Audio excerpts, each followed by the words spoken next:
Greetings, everyone out there right now. Thank you for being here. And just to let you know, it is the belated birthday of Brendan. And guess what? He's on the show butt ass naked. If you Happy don't birthday, believe me, boy. you'll see in just a minute. Let's go.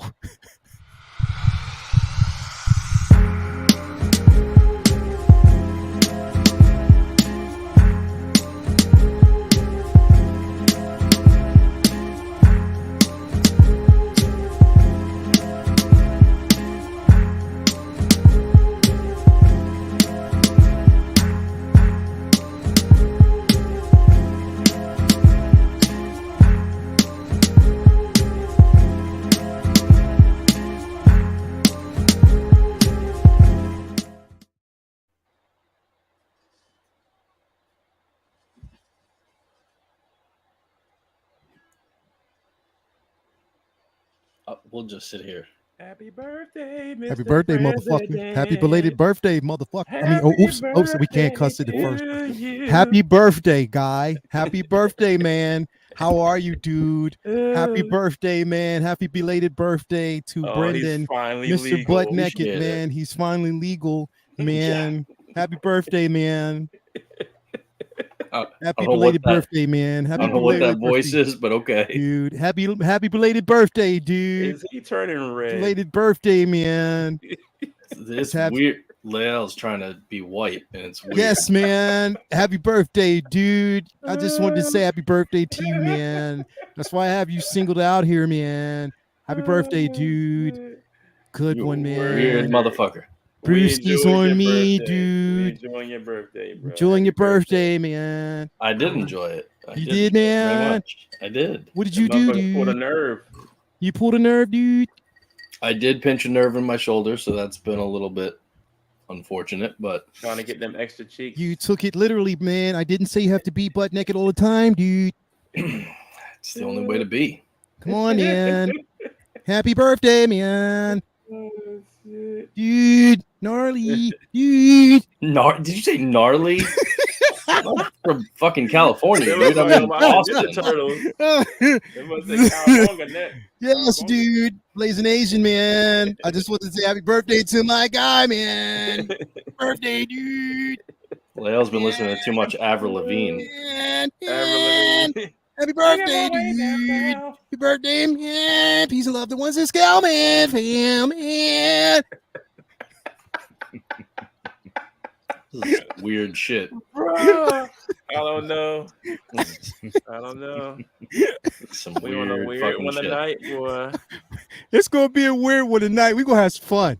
We're gonna have some fun. That's why I have you up here. No, honestly, happy birthday, happy belated birthday to I like my weird guy. shit too, bro. He is getting old as shit. Can't you tell? He look like Moses already. He just turned 48. What you turned? He 48? just turned 47? nah, 60, 47. 41. 41. Oh, you a 41 years baby. old, You man. a 41 baby. years young. Straight up, Damn. man. Yeah. 41? Happy birthday, dude. Happy born, man. Yeah. Happy born, man. I know Birthday, the bro. color and the lack of stuff on top makes people think I'm older than I am. But Yeah, bro. You're a Everybody baby, man. out there that's watching, man, right now, I want y'all hashtag happy birthday butt naked Happy right birthday, now, butt man. naked. Everybody hashtag happy birthday butt naked. Come on, let me see him. Oh, shit. Let me see him. That's what's up. That boy 41. Birthday, dude. 41, Yeah, yep. man. Yeah. I hope you had a good ass birthday. I did, man. We had a good time at Fan Expo Boston. That's what's up. You went to the Expo. I got a ton of really cool art, so I can share that haul tonight. Cool. Also had something non-comic related, but very creative. And was actually the first thing that I bought at the Expo. Had it signed by the author, and he signed it to me. Brendan, maybe tomorrow you'll be less of a shithead. Oh shit! What the Right hell? there. Wow. Whoa! So Wow. he asked me if I wanted it nice or if I wanted it dirty, and I said I wanted dirty. You want it dirty. So no, but this guy's hilarious, and it's this ridiculous thing I never in a million years could have thought that I would buy, but it's called Effin' Birds. and it's basically just this comedic, like, this is what birds are really thinking, and it'd be like pictures, and like this one says, "You are cordially invited to sniff my butthole." Oh, that's a twist. Other one says, "I like you better when you shut the fuck up." And if I wanted advice from an asshole, I would have asked on the internet. It's basically like all these like bird illustrations with just shit like that. That is just, it's hilarious. Really cool dude, really cool author. He's a really cool dude. Really cool dude. Yes, man. Man. This one's for you, Lael. Thanks for nothing, fuckface. Man. So there you go. But yeah, that was actually, I was gonna be good. I was like, all right, I'm not gonna rush to buy stuff. I'm gonna, get the lay of the land before I do. But that was the first thing that I bought at the con, which was unexpected. That's what's up. Hell yeah, man. It's a twist. Twist, man. So Anyway, a lot of good art, and so when we're ready, I'll run through some of that with you guys too. Oh, definitely, we can do that. Anyway, the birthday boy. Thank you guys for being here. The birthday boys in the building. Yes, everybody say happy birthday to Brendan. I'm sorry he wasn't butt naked. I know that's what y'all thought, but I mean it was just a tease. You know what I mean? He got his pinched nerve, so that ain't gonna happen. Anyway, thank you all for being here. It's gonna be an excellent show tonight. If you're tuning in, hit that like button, subscribe if you haven't already. On our way to 4,000 subscribers, so I want to make sure y'all come through. But it's definitely going to be an awesome discussion. Before I get to you guys out there, I want to introduce this panel. First off, we got our guy Ben Dog in the building. What's going on with you, man?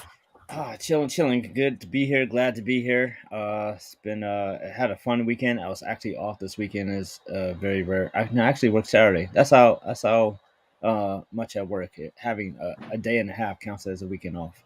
Hell yeah. Yeah, just chilling. Caught up on some reading. Starting some new art projects for State Comic Con and Farm Show next the 26th and 27th. So gearing up for that. So. Looking forward to that and working on some new stuff to have ready. Otherwise, just chilling, man. It's like a nice little lull here. There's not many shows or movies or anything to catch up on, so I'm catching up on other stuff around the crib. Hell yeah, man. Yep. So glad to be here, bro. Glad to be here, man. As always, brother. As always. Next up, we got Jedi Pimp, a.k.a. Baby Powder Smack King in the building. What's going on with you, bro? I'm cooling, man. Getting ready for that move? Getting ready for this move, man. As you can see, it's hell boxes yeah. everywhere. There's boxes everywhere. Boxes everywhere. Box on top of box on top of box. I don't envy you, bro, because I know it is going to be a headache to have to move everything.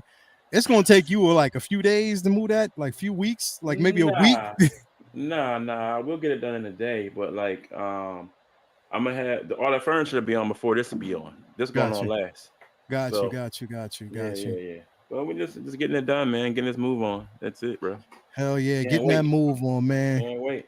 So glad to have you here, man, as always. No doubt. And so glad to have all you guys out there, man, watching. Again, it's going to be an incredible show. We got a lot to go through. As always, we're going to basically talk about the latest going on with comics, the Sentry's return, basically. But again, with a twist, we're going to discover a new Sentry once that issue is released. Also, there's going to be a new Illuminati team formed. So we're going to talk about that in Marvel Comics as well. What's going on in DC right now, man? I mean, the shakeup right now, the controversy surrounding comments that were made by Gal Gadot, which I'm pretty sure, she was told this, and this was what was said. And now that might be walked back by others. I don't think, we don't know. James Gunn hasn't made a statement yet, which we don't think. But again, we just have to see where that actually goes. But we're going to definitely talk about that and what we think about it. And also 7 ways that the MCU can actually do a redo to make things better. 7 ways. We're going to definitely talk about that. I'm going to leave that portion to Mr. Butt Naked, to go through that as well. We're going to actually talk about some new prints and also give suggestions out there on what we think y'all should be collecting, man. But definitely, So glad to actually have you guys here. Let's see who we got in the chat. We got Aaron Collects. What's up, brothers? What's going on with you, man? CM Brock is in the building. Dale A is here with us. Amber May is out there. Thank you for being here. Force is out there. We got, let's see who else. Oh, Skywalker, Mark P, Lewis Labitz, Blazing Asian is in the building. Malika Mabane, Lewis Labitz, Ren's Talent, Tino. He says that Lael sounds like the vocalist of Blink 182. That's funny. Peace of love to the 1-6 scale fam. Thank you very much for the $5 super chat as always, my bro. Who else do we actually have out there in the building with us watching? We got Chuck G is in the building. Thank you for being here, man. Who else do we actually got out there? Jeffrey is in the building. Few more that's going to be skirting through here, man, as we go along, but it's definitely going to be a good show. So what do you guys, I'm going to leave it up to y'all, man. What do y'all want to actually cover first? What y'all want to talk about first, man? I'm going to leave it up. As a matter of fact, I'm going to leave it up to the birthday man, dude. What you want to talk about, dude? Hey, man. Well, I would say just probably quickly run through the comic news, like the actual comic news, because that'll be the shorter stuff. That's not going to be like super long discussions. So we can definitely run through that. So we'll start with this. And here's the thing. This when I kind of went through this one, it was a bit controversial. I'm not gonna say controversial, but I'm a bit scared about this one, bro. And I'm not gonna lie, I am, because I'm like, I don't know how this is gonna basically play out, how interesting it's gonna actually be. Again, we had talked about this before of how this could probably play out in the main MCU as if what they're basically preparing for. Is this something that they're thinking about? And how they're going to, if the rumors are correct, how they're going to bring a certain actor in to play this role. And this is with this particular run coming soon, where they are actually, and the thing is, it's like they kind of hinted, on what it's sort of about. I guess like different iterations, his power has been dispersed. Or the Sentry power has been dispersed, if I'm correct. And there's different individuals that have been selected that have a portion of the power. And I guess unchecked, we have to basically see, which is scary. This is definitely a scary thing. So the way they're doing it, though, it's not like they're just getting rid of like Bob Reynolds, like that character. What's happening is it's going to be kind of like a mystery to figure out what's going on, where people in different parts of the world start manifesting his parts of his powers, but they also start getting parts of his memories. So Bob Reynolds, the character, is still there, and they're trying to figure out why his memories are starting to break through and parts of his personality are starting to break through into these other people. Which could tie back to the origins and the mental instability and stuff like that. So this is he's still very much like the genesis of this story. It's not like, oh, we're just going to make 10 different Sentries and have them, in the comics now. You can't. It's not Shazam family. No, yeah, they're not doing that. They're not saying that they're creating a new stable and long term. These are all new characters that are going to be. This is more trying to get to the mystery of where his kind of essence, personality, soul, all that has been, and what, so this could be a way, because they also kind of introduced almost like a zombie version of him in Doctor Strange a little while back, for a couple issues, not long-term thing. But so they've been teasing the return of this, and I think that was kind of part of it, where we're going to get into where the Sentry really is. And, I think almost kind of like a thing where the Infinity Stones or gems, whichever you prefer, were scattered and individual people had them and stuff. And were kind of guardians of those individual stones. But eventually they're all going to come back together. And so I think that's kind of what this is these people are all manifesting it, his memories and his powers as we move toward figuring out what actually happened to him, where he is he, dead or alive, and how is he going to come back? Which was interesting because the last I knew of what happened to the Sentry is that he basically merged with the Void and became something completely different, and just said and flew off world, just left. Like it was just like he has nothing to do with this planet anymore, and just left. You know what I mean? And that was the last we knew about it. Like the suit changed, his hair had turned black, like he had became a different iteration, almost, I mean, damn near God level. Right, but they also kind of left it up to like, was Bob Reynolds as the Sentry actually still in existence? Was he dead and what he was transformed into something else? Yeah. And so that's what this is all, because again, this is like they're actually just they're getting his memories too in these flashbacks and stuff, not just the powers. So Yeah. Bob Reynolds, the character, is still somewhere involved in this, and we just got to figure out how as the mystery unfolds. Definitely. Toya T said, "Hey Bookers, hey baby, we got Vinny and we got the belated birthday boy. Say happy birthday, dude. Come on, baby, say happy birthday, dude." I don't think she's gonna do it that way. I bet you she does. I really don't. I bet you she does. I call bullshit.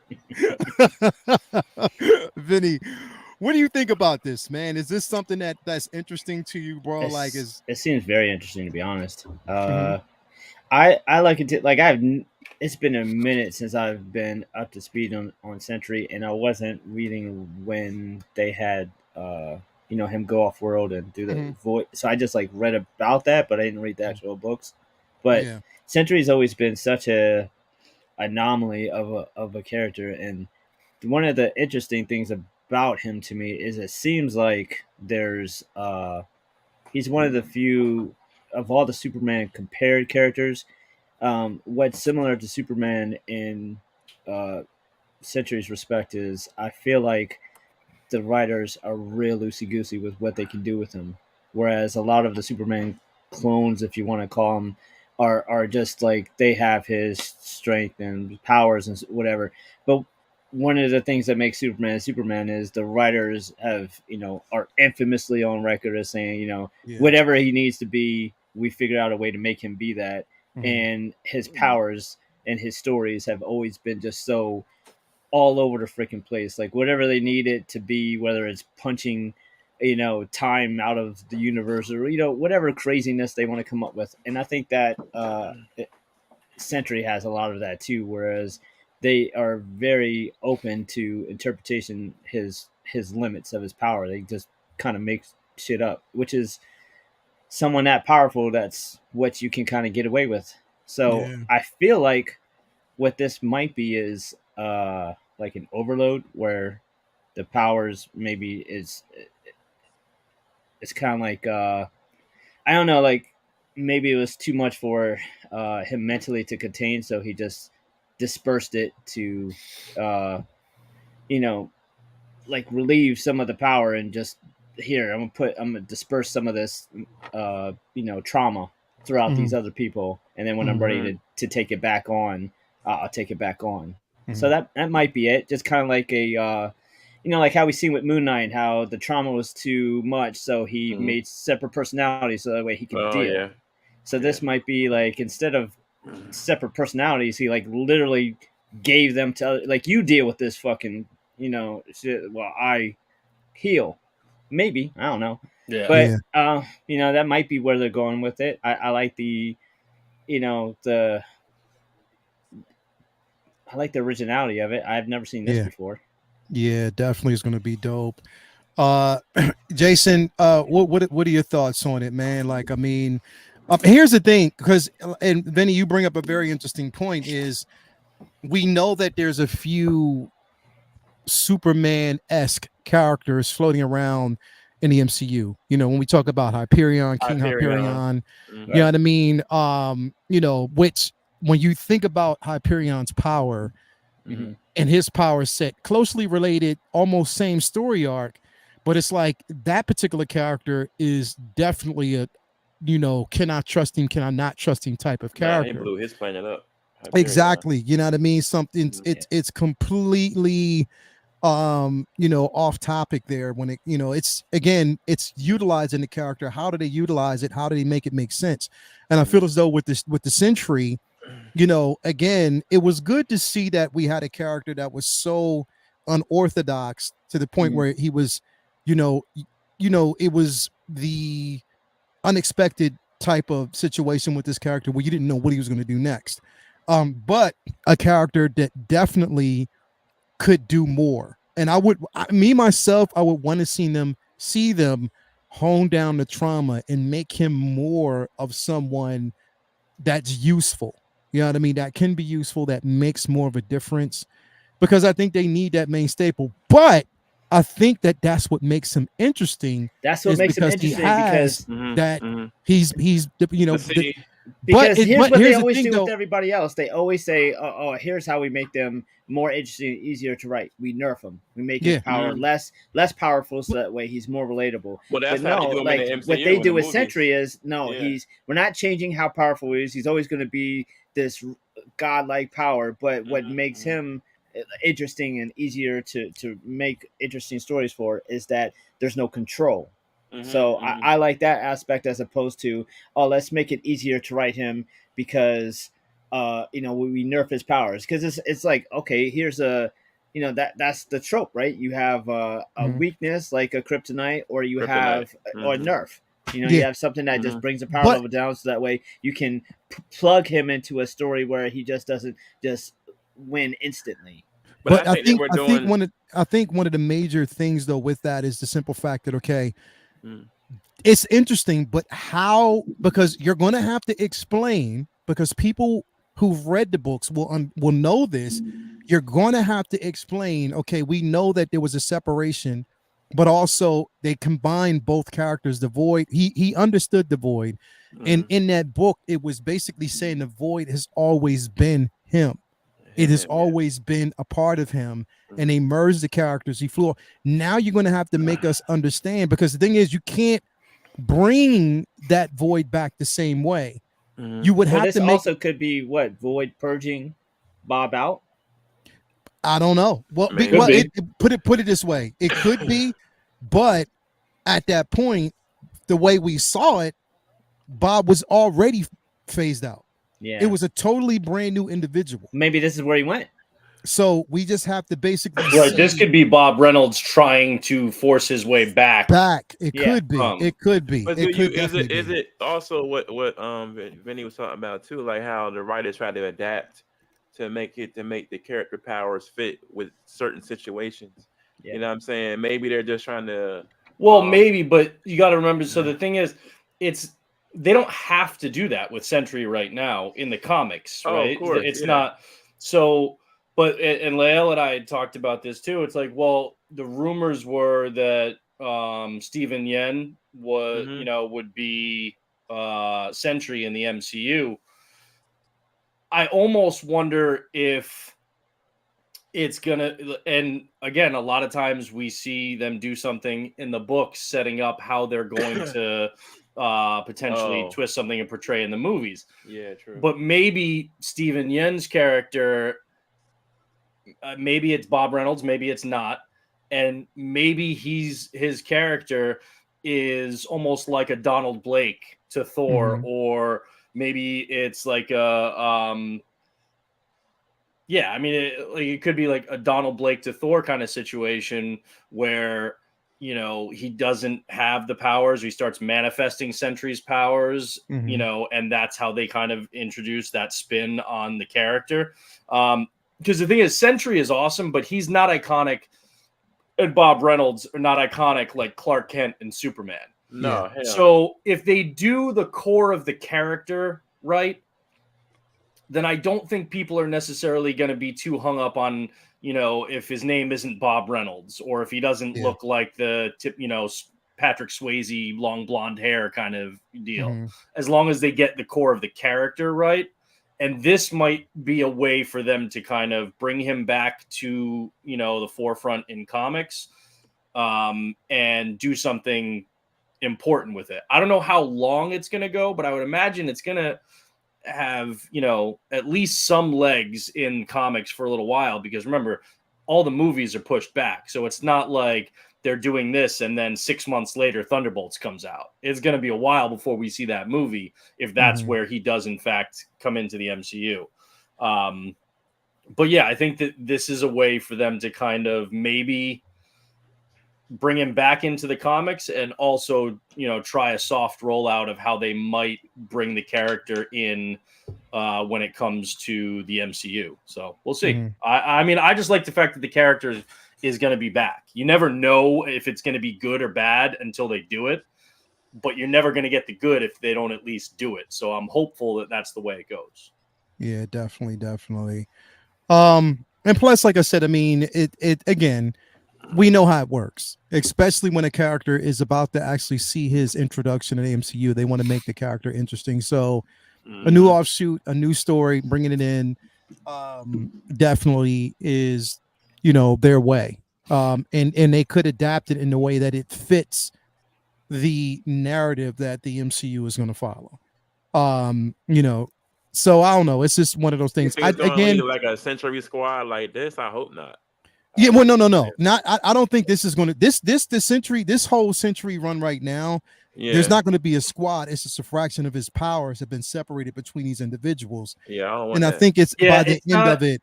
They're not trying to form a super team like Vinny said, like the Shazam family and stuff. Because one of the other elements about this, it is a mystery. They're trying to figure out why these people are manifesting powers and getting his memories and what that means for Bob Reynolds himself. And it's being investigated by two other characters in comics. It's being investigated by Misty Knight and Jessica Jones. Well, I think it's probably what you said earlier, man. It could be the Void that's trying to get rid of Bob himself, like trying to spread him out and get rid of him. It could be it trying to push him out. It could be him trying to get out and reform, something like that. Oh, shit. But again, the fact that we have Misty Knight and Jessica Jones investigating it gives it that super mystery dope. spin. And it means we're not looking at just like, oh, we're going to form a super family and new team or something like that. Yeah. This is at its core is going to be a mystery focused around the original Sentry. That's going to be cool. And I think what the dope is, what would be dope is that basically the individuals who are receiving a fraction of the power and memories, if they themselves are just as conflicted as Bob was, that would be super dope. Compelling. And any of them turn into villains? Did any of them not handle exactly? Power? That would be super dope to basically see. Especially having his memories too.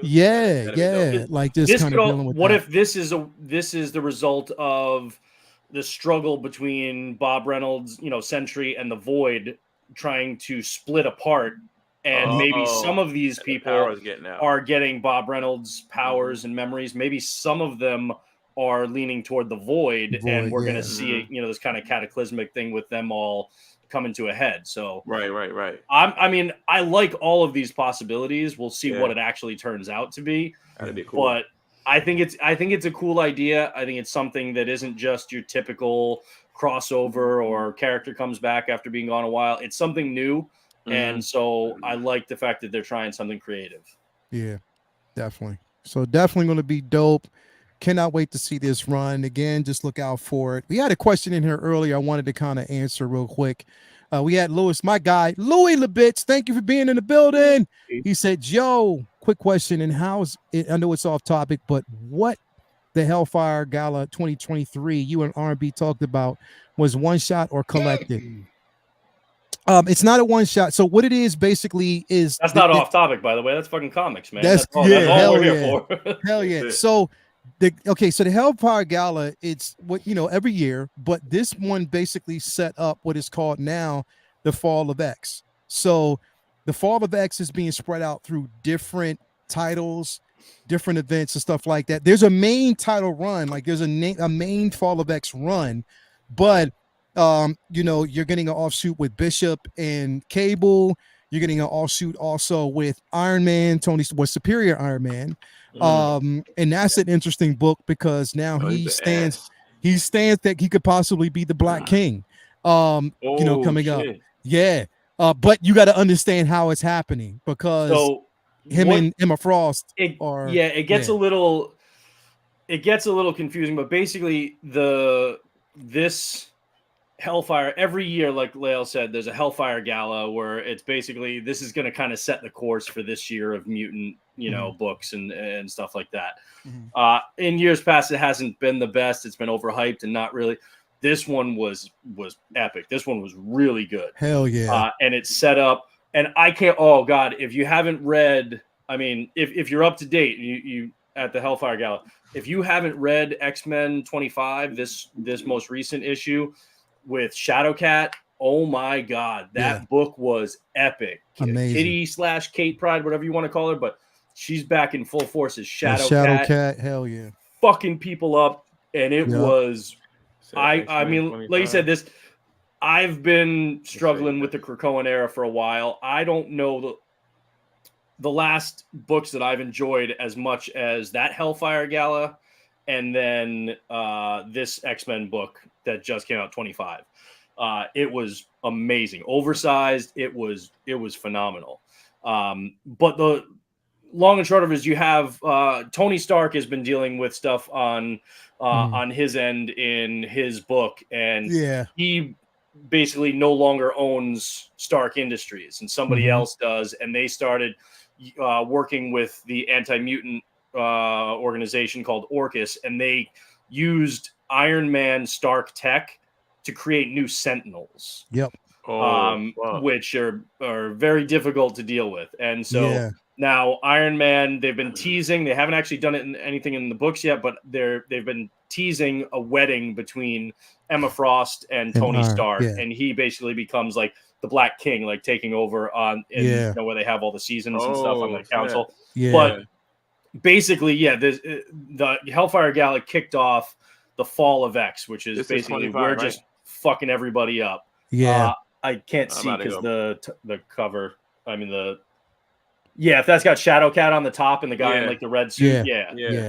But so now it's like the Fall of X, and that's going to go on for a couple of months, and it's happening in X-Force and Wolverine and Immortal X-Men, in Children of the Vault, which they just brought the Children of the Vault back out. So like, there's a lot of stuff that's going to be going on. If you're not reading all of them, like, it'll be kind of hard to to know which ones there's a Wolverine and Ghost Rider crossover that is central to it. So it's unfortunately it's going to be one of those things that Marvel does where you may miss a few beats and then have to kind of ask somebody to fill you in or with whatever. The tie-ins and all that, because it is going to be scattered over a bunch of different books, and that also includes Invincible Iron Man, because he's involved in it. Uncanny Avengers, because the Captain America is relaunching the Unity Squad that has a bunch of mutants, and so like there's going to be a lot going on over the next couple of months, so it may not be the easiest to follow if you're not reading all of the books. But I don't know, maybe each week we can try and give like an updated reading list of like, here's what is essential and here's what you can kind of skip if you need to help you guys out. Because I mean, I'm gonna read a lot. It's definitely a lot going on, and the simple fact that the alloy that was developed, the Stark tech that was basically developed with these new Sentinels, was basically developed by Tony Stark's father and Blue Marvel. So what? Yeah, bro. It's Adam Brashear. They're calling them Stark Sentinels, and they're rough. They're badass. And there's a lot going on. They're not loud. Put it that way. They're not loud. They sneak up on you, bro.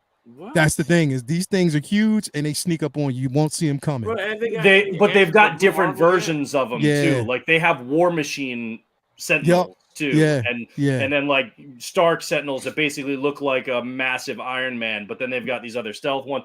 There's when you think about all the different suits that Iron Man has, it's kind of like that into Sentinels that are trying to hunt and kill mutants. So it's crazy. The story is being because it's definitely set up almost like an extinction level event. They've been calling it Mutant Massacre.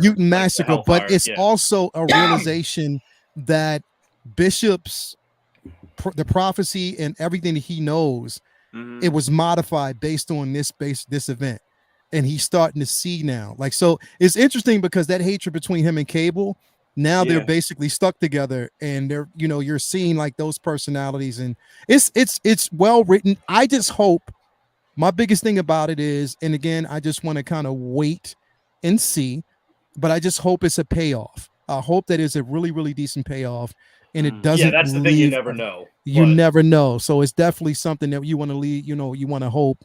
But and right pray. now, this is the best. Yeah. At least in my opinion, this is the best reading experience I've had with X-Men books. Yeah.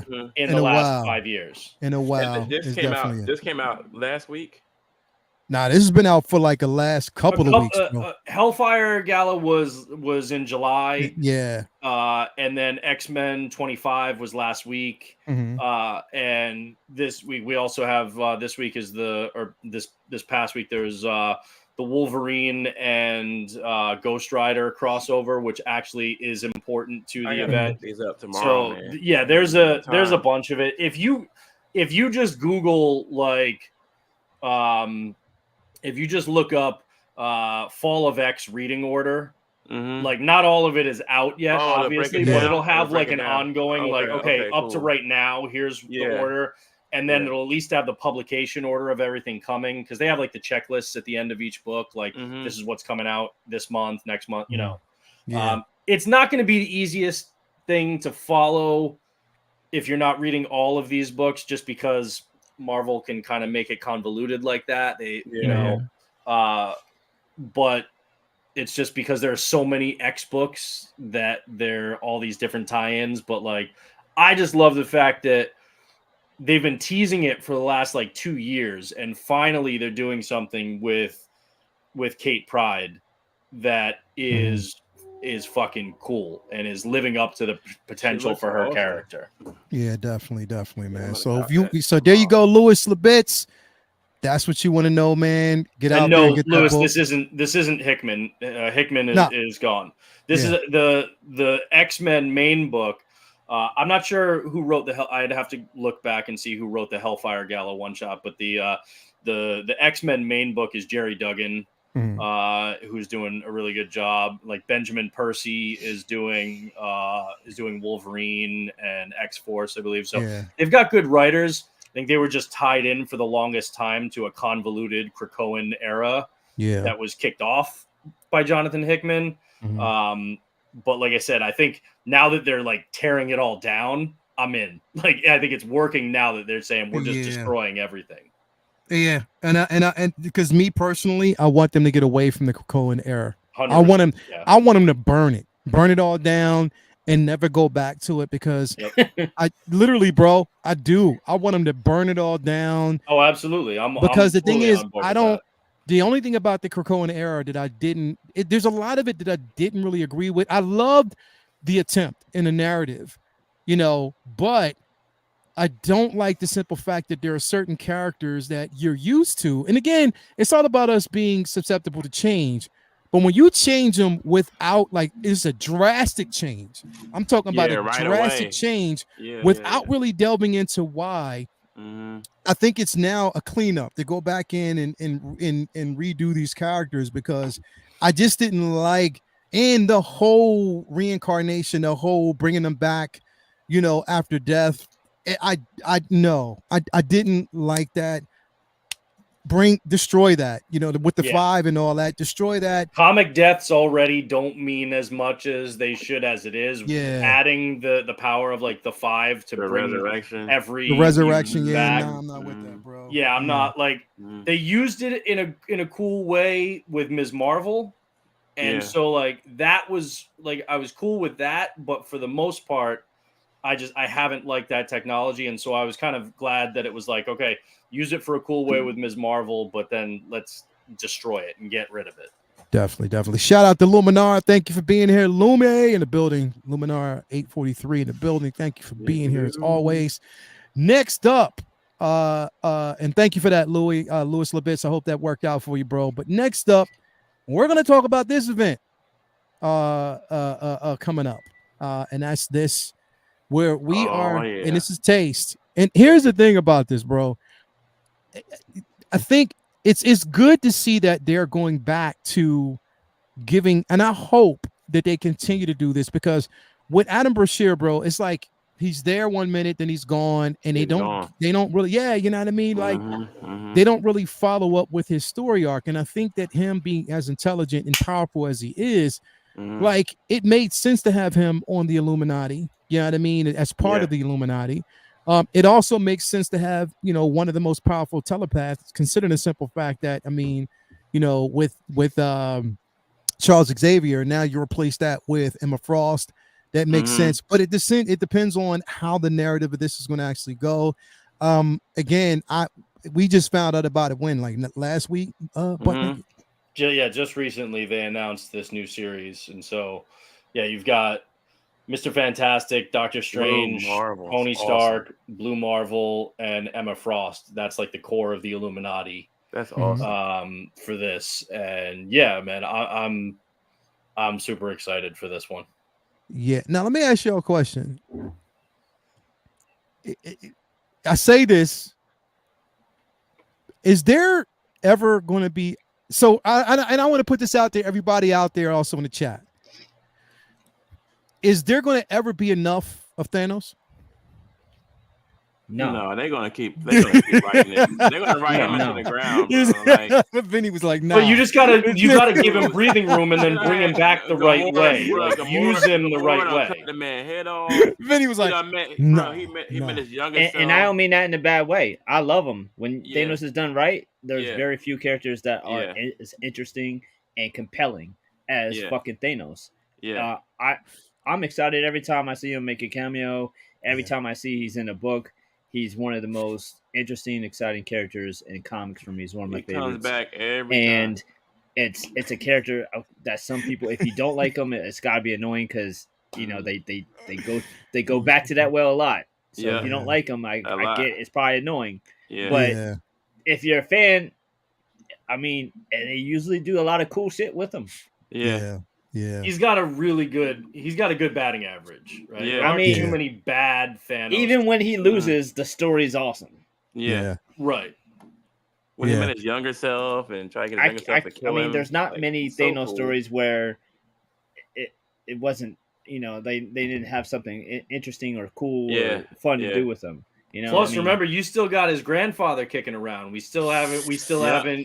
tapped Uranus, back into that man. with Woo. Uranus.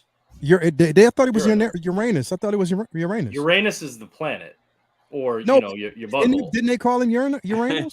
Uranus. Uranus. Uranus. But I thought it was the way it was pronounced was Uranus. There's an O. No, Hmm. Uranus. Because that's what I've heard people. I mean, when I read it, Yeah, and but I've you've heard also the you've for years heard people say Thanos. But even Yeah, Jim it's Starlin in the movies, Starlin but says- even Jim Starlin said no, it's Mhm. Thanos. Mhm. Okay. Thanos. So yeah, it's Uranus. Well, in any case, that dude. But is But yeah, a you have beast. him kicking around after He's he a just beast. fucked up Mars or Yeah. Morocco or whatever you don't want to call it. But So- I mean, here's the thing, though. With that, though, here's the thing. I want to see him because again, he was given the technology, you know, from the Eternals. He was given that their whole weapon arsenal at Mhm. that point. I know we've seen what he can do by himself slightly, but I want to see that more. I want to see more of that. Yeah, well, that's what I'm saying. That story is still there. They haven't gone because they haven't really done anything with the Eternals Yeah. since Judgment Day. Mhm. Similarly to how they haven't fucking done anything with that big ass hand coming out of the ocean in the MCU True. Mhm. since the Eternals. So, but so they haven't done anything with him in a while, but he is still out there. And so I would like to see that at some point. I'm not saying that this is going to have anything to do with that, Mhm. but I would like to see that at some point because, man, in Judgment Day, he was badass. Let me Yeah. ask a ridiculous was. question. I mean, even the jump off with back in the day, him getting the stones Yeah. by mostly outsmarting the stone holders. Oh yeah. I mean, in those Silver Surfer and those tie-ins back then, he was he was defeating the game master. He was like beating everybody mentally more than even physically. I mean, he got a couple of them by To force, even get but the mostly it stone. was just intelligence and wit, and like he's Bro. just so interesting. When Reed Richards, Mr. Fantastic, he said, what did he say? No matter what it was something on the lines is we know the stones exist. All of us have studied it. All of us know its power. We know the true essence of it, but none of us knows how to utilize the power like Thanos. Nobody does. You know what I mean? So again, it's like he's married to those gems. He knows it. And even when you try to separate it, it's almost like they're calling to him, like the rings. Right. You know what I Do mean? you- So Do you think that we'll ever get a piece of him back in the MCU? Like they'll go back just to do something with him at all, or are they well, done? if they're doing it, I don't know. They got room. it's They got room strange, for it. It can but happen. if they do, A lot of people want it, but at the same time, I don't think Kevin Feige wants to go backward. Like, I think Yeah. he wants to keep doing new stuff. Now, could he show up in like Secret Wars, something like that? Possibly. But the other thing is that the whole multiverse thing has been not handled very well, and I don't want them to just backdoor Thanos back in because they think that it'll make people happy. Because they I think they want to prove the right way. I think they want to prove they can do something else and be successful before they go back to that, so they don't feel like it's a crutch. Right, because if they go back to that, then they're basically saying, "Well, that's all you we were a got." one-trick pony, and the future of the MCU is like they've got to do something without it." Once they get through the multiverse and Kang, and if that turns out like being a success, and then Secret War and all that stuff like just pops off and is amazing, I feel like that's when there's a chance that we'll see Thanos I don't again. think they're going to use Kane the right way, bro. That's what I'm afraid of. Like, well, I don't think they Wait. even consider using Thanos until they feel like, okay, we did that again. Like we did something like, and that might not even be Kang. That might be if they knock it out the park with Doom or the X-Men. Or even X-Men or Fantastic. Like once they have another big, oh my god, billions of dollars hit, then they can feel like, oh, we don't look stupid by needing Thanos to have another hit movie. But this is good just because we don't have him in the MCU right now, but we're still getting him. Thanos in the comics, right? And that's another way to bring people in too. It's like you loved Thanos, in the movies. Well, we don't have him in the MCU or much of anything in the MCU right now with the strikes, but Thanos is badass and he's back in the comics. So come over and pick up some books. So it seems very similar to Ultimates 3, where like they had Blue Marvel and Black Panther, everybody, and then they threw Thanos in there. It seems very, very similar to that. And all of these characters are doing prominent things in comics right now, except Blue Marvel. So hopefully that's a sign that maybe he's got something more substantial coming out of this. It's been pretty frustrating watching that book springboarded a lot of those characters off into doing cool stuff. But it was the first chance for Blue Marvel to sign, and then they didn't really do anything else with them. Did he even get a solo book after that? I don't think so. No, and he just had like a 5-part miniseries with America Chavez that like fed into her being on the Thunderbolts and that with Hawkeye with that like miniseries. But again, it wasn't anything substantial. So I'm hoping that, I feel like he would be a weird character to bring in just for no reason. Because he doesn't have as high a profile as some other characters. So if they just wanted heavy hitters that would like sell books, they could have brought somebody in other than Blue Marvel. So the fact that they brought him in on this makes me hopeful that they've got something to do with him. That they have an idea as to where they want to go. This and then beyond, hopefully. Because and again, like I said, and it's just interesting, like I said, bringing Emma in her role in it. Tony, of course, basically being there. Plus, we don't know what their relationship is going to be like by the time exactly. this Are they married? Exactly. Are they, Exactly. I like Emma being there. She's kind of like she kind of knocks out Professor X and Namor in one character. Yeah. Exactly. Because I think she can be more that balanced. son of a bitch too, and she can be that powerful.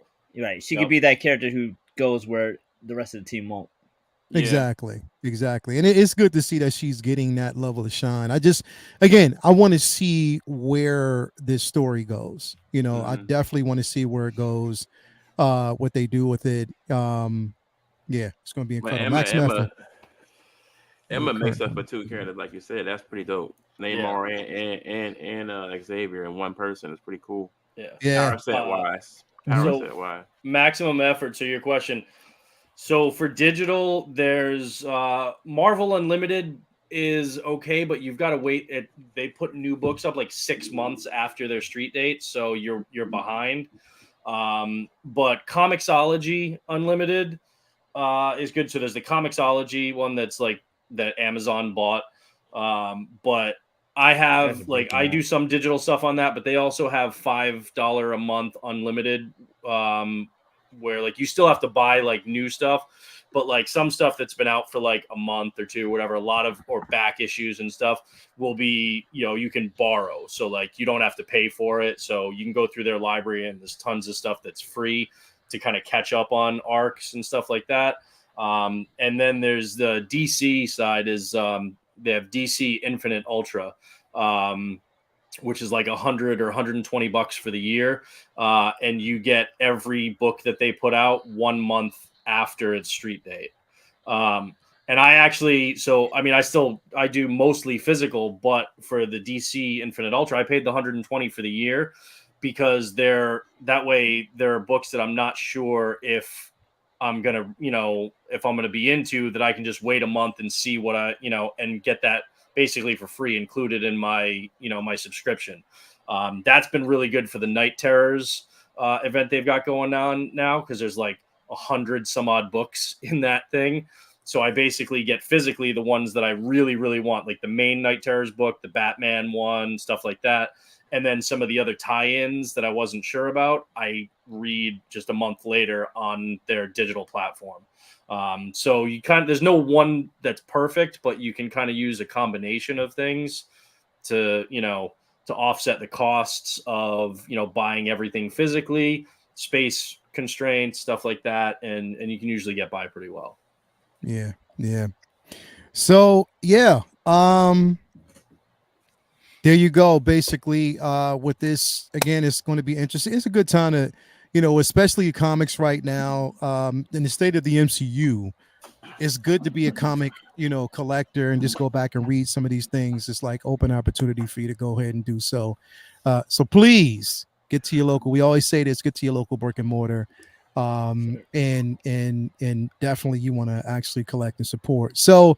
There were a couple other, just really quick, you don't have to bring anything up, but just so people know, in September, they're doing Avengers Inc., which is going to be kind of like a noir investigation style book, starring Wasp and Vision's kind of alter ego, Victor Shade.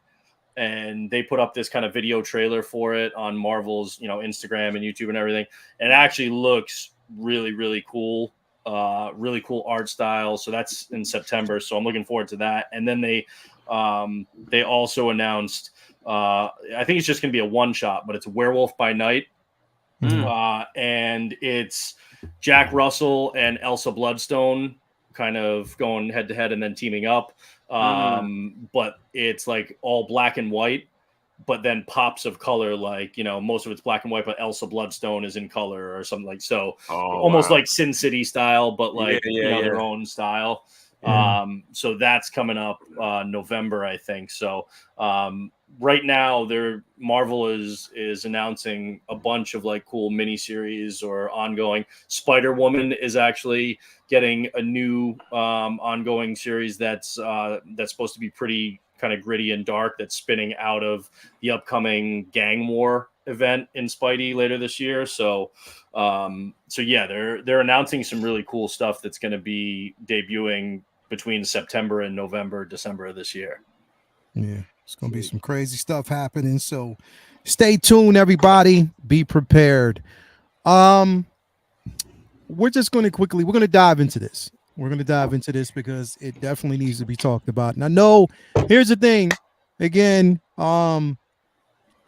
with this, I know there's been some the latest development. There's been some development. There's been some things that James Gunn has said, but nothing moving on from that. But we're just going to dive into it, of course. And that's with the claims, or I'm not even going to say claims, because the statement came, and I'm just going to basically say, if she made this, she made the statement. I heard her say it.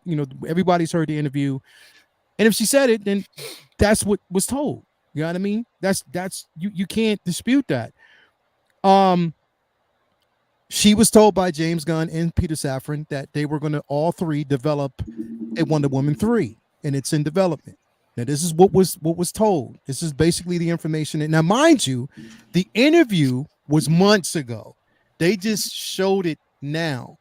This interview that she had did was months ago, but I think it was like 2 weeks ago, they just let it out then. But since then, there have been other developments where reportedly Wonder Woman 3 isn't moving forward, and that this was, now here's the thing. And I'm going to say this real quick, bro, because this is what doesn't make sense. Who is DC Studios publicist, bro? And who is allowing? The thing is, it's like, did you not know? Now, number one, if she's an actress who was signed on for the role, right? She's part of DC, or she's part of DC Studios and Warner Brothers at that point. Wouldn't you think, like, I mean, pretty much when she did this interview, she had to get permission from Warner Brothers, from something. There had to be something. She had to get permission to say something. You know what I mean? At that point, wouldn't you think they would probably address it and not release it or allow it to be released? This shit is dumb now, man. Or, you know what I mean? Because the thing is, I don't understand, like, who is in control of this? Because right now, it's doing two things for me. Number one, it's proven how sloppy Warner Brothers continues to be with their IPs, especially with the DC spot. Number two, it's not, no matter how much confidence people have in James Gunn, this is not a good look. No, it's not. It's not a good look at all. It is not a good look. And it doesn't give. And the thing is, all of this on the heels of Blue Beetle going to be released this weekend, bro. This is not a good look. Yeah. This is definitely not a good look, bro. And there needs to be some sort of damage control. He needs to say something. Besides the simple fact that he's denying that she's been booted. Please, he needs to say something, because if not, this shit is going to continue. And it is. And now here's the thing is, you have two sides. People that are excited about it, but then also people that are like, yo, they need to reboot the DC. Regardless that we loved her performance, they need to just reboot everything. You know what I mean? And they won't. But because the thing is, right now, everything is kind of convoluted. Now, Butt Naked, I know you got a lot to say, but Vinny, I want to start with you first with the latest. And what do you think about this and how messy? I'm gonna say off the back, bro. You and Vinny, you already know I'm a Gal Gadot fan, and for people who haven't basically seen her, I loved it. I don't care what. And here's the thing. One more thing before I let you go, Vinny. I am so fucking sick and tired of people ridiculing her, bro, and saying she can't act, and that look, bro. There's a lot of motherfuckers in Hollywood right now that can't act and can't hold a candle, but they're getting by off of looks. I'm sorry. There's a lot of people that are. I watched that. What is it? The Heart of Stone. What is that? What that was on Netflix? I watched it in Brooklyn the other day, and I liked it, bro. I quite enjoyed it. I enjoyed her performance in it. She did a damn good job as an action star. I think she killed it. I love her as Wonder Woman. But whatever happens, happens. But right now, this is not a fucking good look at all, bro. And I've been rooting. I've been like, yo, DC needs a fucking win. But right now, they just keep getting L's after L's, bro, before they can even get a fucking win. Vinny, what do you think about this, bro? So the last show we talked about what happened. We talked about what the way WB character baby. itself in the Yeah. past, is that affecting, their future going forward? And it's different regimes, and it's not fair. But when you see a pattern happening, you have that baggage.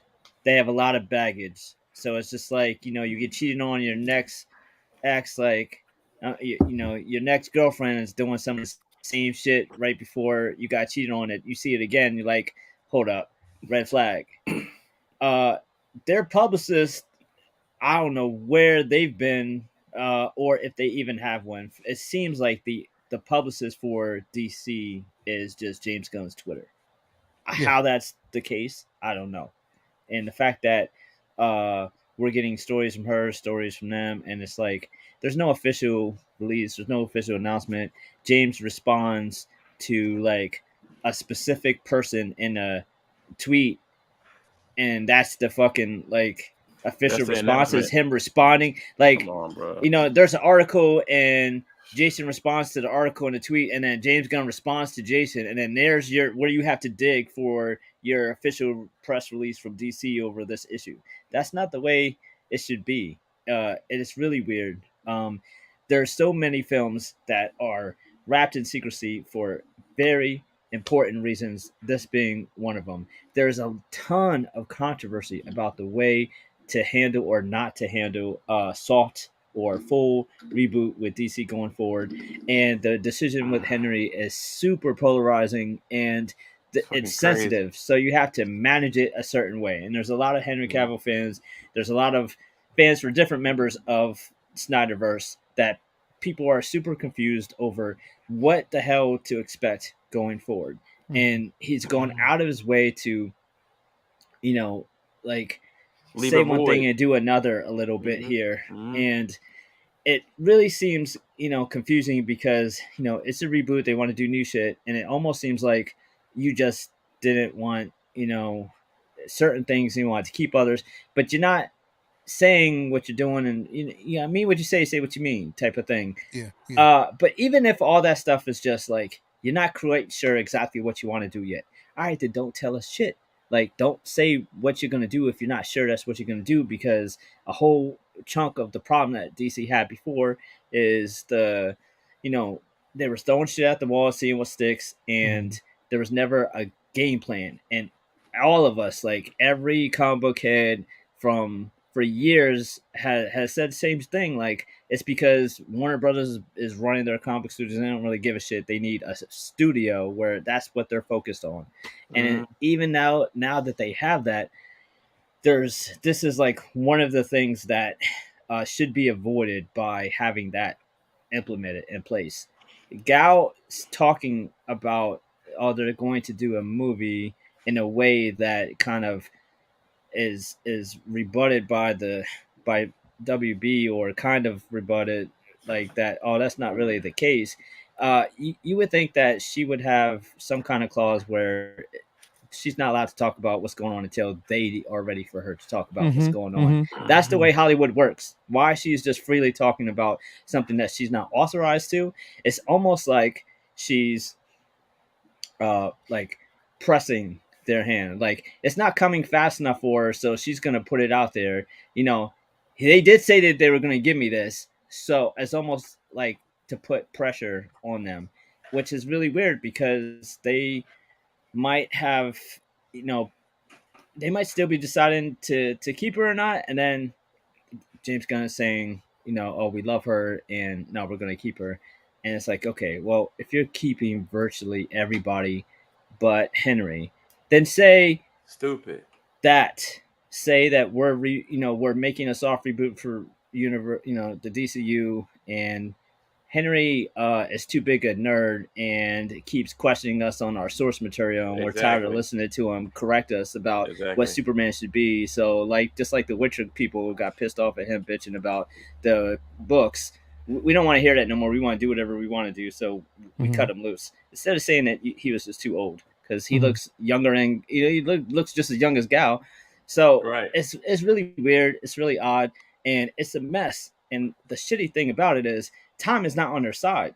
Like, Nope. even without the writer's strike, it had years before anything new would be coming out. So you have nothing but time for people to judge you and criticize you and second guess all the decisions you're making. So knowing that you're going to have to face that scrutiny, you would think, don't say shit, get all your ducks in a row, figure out what you're going to say, and then make press releases and come out in an organized front instead of just like tweeting random shit, responding to fans as our only source of information about what the hell they're doing, finding info from her from articles, and it's just like the shit's just scatterbrained all over the place. Mm-hmm. Whereas with Mm-hmm. like Marvel, you don't hear shit unless like Kevin says it's okay, and otherwise somebody gets fucking a knock on the door from the Secret Service or something. It's like it's so organized over there, and shit slips through the cracks here and there, but it's like constant, he said she said with DC sometimes, and it's just really frustrating because I couldn't tell you what exactly they have in mind with her or not with her. Like the next Wonder Woman ish thing is a TV show about the damn Amazonian. It's not even her. So how could they have told her that Wonder Woman 3 is in the works? Because it will be years before that TV show, and that TV show is what going to precede her movie. So I can't imagine a Wonder Woman movie being, within 5 years. So that's really, really weird. And if in 5 years, she's going to be in her mid 40s. So how is age an issue with some actors and not with others? It just doesn't make sense. It's kind of like, you're probably going to get rid of Ezra. Zachary's probably gone. Make it simple. Just reboot everything and be all on the same page. Why are you keeping Momoa? Like, it doesn't make sense. And if you wanted to keep those things, then I don't know. Why is it's odd because the way that they're deciding what is happening is all behind the scenes. They're not releasing it, and they're not saying what they're going to do. We figure out what they're going to do based on like hints, like Aquaman being told, "Oh, you're the same Aquaman in every multiverse," and Flash. Like, how is that how we're getting, like a confirmation that he's going to stick? It's so random. It's so weird, and I'm hopeful that it will wind up being better than the way that they handled it, before. But there's like one or two cool things that they do comic related, like James Gunn talking about comic reference and like all that shit is cool, and I'm really excited and anxious, and I want them to win, but they are doing and making decisions and moves that are very reminiscent of the shit that we've been putting up with for the past 10 years. In the ass, bro. So it's like you can't be surprised that people are comparing you to the old regime when you coming in doing the same bad habits. So you definitely can. And then this is again Kevin Feige. In my mind, I've always looked at him more as like a producer type, a director type, not a director type, like a more of a suit who just actually cares about source material. How it's really tough, like when maybe part of this is you're giving talent like a suit gig and expecting him to move the and do the things that a suit would maybe come more natural to. And I don't know if that's part of this or what, but it's very confusing. And man, like what the hell is going on over there? And I'm just it's really old. It's really old. And always having to feel like what the hell's going on over there. And the thing is, when we talk about Kevin Feige, we're talking about years and years of experience in that position. But at the same time, he's experienced every side. He's experienced a lot of loss, and he experienced some wins. You know what I mean? But he was seasoned for that. You know what I mean? Throughout, and had a good team, solid team. So again, this is where he is. This is James Gunn's first run at this type of situation. Super high level. You know what I mean? And it's on a high level. And it's not now just him, but Peter Safran. And then here's the thing. The sad part about it is, and I'm sorry to say it, when people basically think about the DC universe or the DC studios and who it's ran by, people think of James Gunn. They don't think of Peter Safran, bro. And I'm just being really honest. No. They don't really talk about this dude at all. Anyway. He don't. And you would think that they would have James like. You would think they'd have James like handling the creative, and then have a suit handling the business side for shit like this to keep to keep it in check. It's kind of like if I don't know. It's kind of like if you and I bought a sports team and just handled it like a fan instead of like a businessman. And Mhm. you know, you want a business person to help you Yeah. with this type of things instead of just thinking like a fanboy. He needs a better PR team, man. You're arguing with YouTubers, like, come on, bro, Like about stuff that they said. it's I don't know. And the thing is, it's like I still, in my heart of hearts, bro, want DC to win because you have a rich lineup. You have such a substantial lineup that should not be this much of a fucking problem, bro. But it is. And Well- as much as as much as I love Gal Gadot as Wonder Woman, as much as I would love her to continue, bro, and I really, really do. But the way it is looking right now, it's like, yo, I'm just clean it up, and maybe just move forward without anybody and just start fresh. Because that's the only way that I can think about this happening. Because there's no way in. And the thing is, bro, I don't fault her for saying anything. She's I don't on. fault her She's, for being frustrated. yeah, and She had a bro. shit. She She had definitely one. is. She was put in a shit situation with 84. Made even worse by the pandemic and the HBO Max release. Then on top of that, they on again, off again with Patty for a part 3. And now, as much as I hate that movie, and I think I would have hated the third one, if I was her, I'd be pissed that a movie was kind of snatched away from me, and then told, and then have a whole new team brought in and say they're going to reboot, and then it's like, will I be here? Will I won't? Like, why is any of the careers of the Snyderverse cast up in the air? Either tell them that they're staying on, or just tell let them that them they're go, gone. man. You've had over a year to figure out if you want to keep these people or not. Let them go do other shit if you don't want them. Yeah, it doesn't make sense. And I love Gal Gadot too. If they want to do another Wonder Woman movie, as long as it's with a better director and better, way more creatively and well written, I'm all for it. But it doesn't look like that's what the direction that they're going in. So you might as well just like start over clean, because it doesn't make sense. Because we're gonna have a whole new Superman, a whole new Batman, and then what? And then have Wonder Woman show up again. People are gonna be like, wait, well, where's Ben? Where's explain? That has to be explained. Now you have people like my mom watching the movie wondering like, well, what's going on, Vinny? And then I have to fucking explain to her a year of DC drama. Yeah, definitely. Hey, Jason, bro. Before we get to butt naked, what's your thoughts on this, bro? My thing is, like, well, you know, I'm a Cavill fan, but it's like once you fired him, they all look the same. They all. Wait, you're a Cavill fan? Of course I am. Again, I didn't know that about you. Well, my thing is, once he got fired, just fire everybody. Let everybody go. Start over a clean slate. Start over. Yeah. Pick new people to do your shit. You're confusing some fans that are just getting on the DC train, that's wanting to watch these movies. Like, oh, well, isn't she from the whole Zack Snyder thing? Yeah. Why she's still around? Or Flash is still here? Why? Yeah. What the hell? It's like, oh, Aquaman, or is it going to be Lobo? We don't know. Yeah. Like, come on, dude. Like, this is like a fucking mismatch, bullshit ass mix of soup that we got right now with DC, man. And it's just, as a fan right now, like, I'm in limbo. Like, okay, you fired Cavill, but you make a movie about the Monster Squad that was the comic book sucked.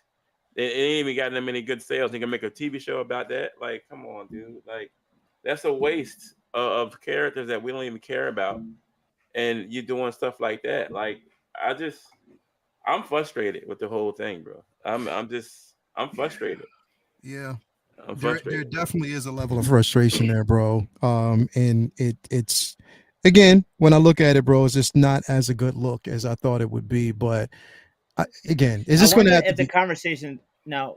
Did she say said that because she was in Gun confidence and that we're gonna do Saffron? Because something was too. this when Zaza She first said, came on? she said Gun and Saffron. She said Both of this them had were to be. there, This had to be. You know, even after that they were planning what they were planning. Like, this has to be part of that. He said she but they're walking it back. Yeah.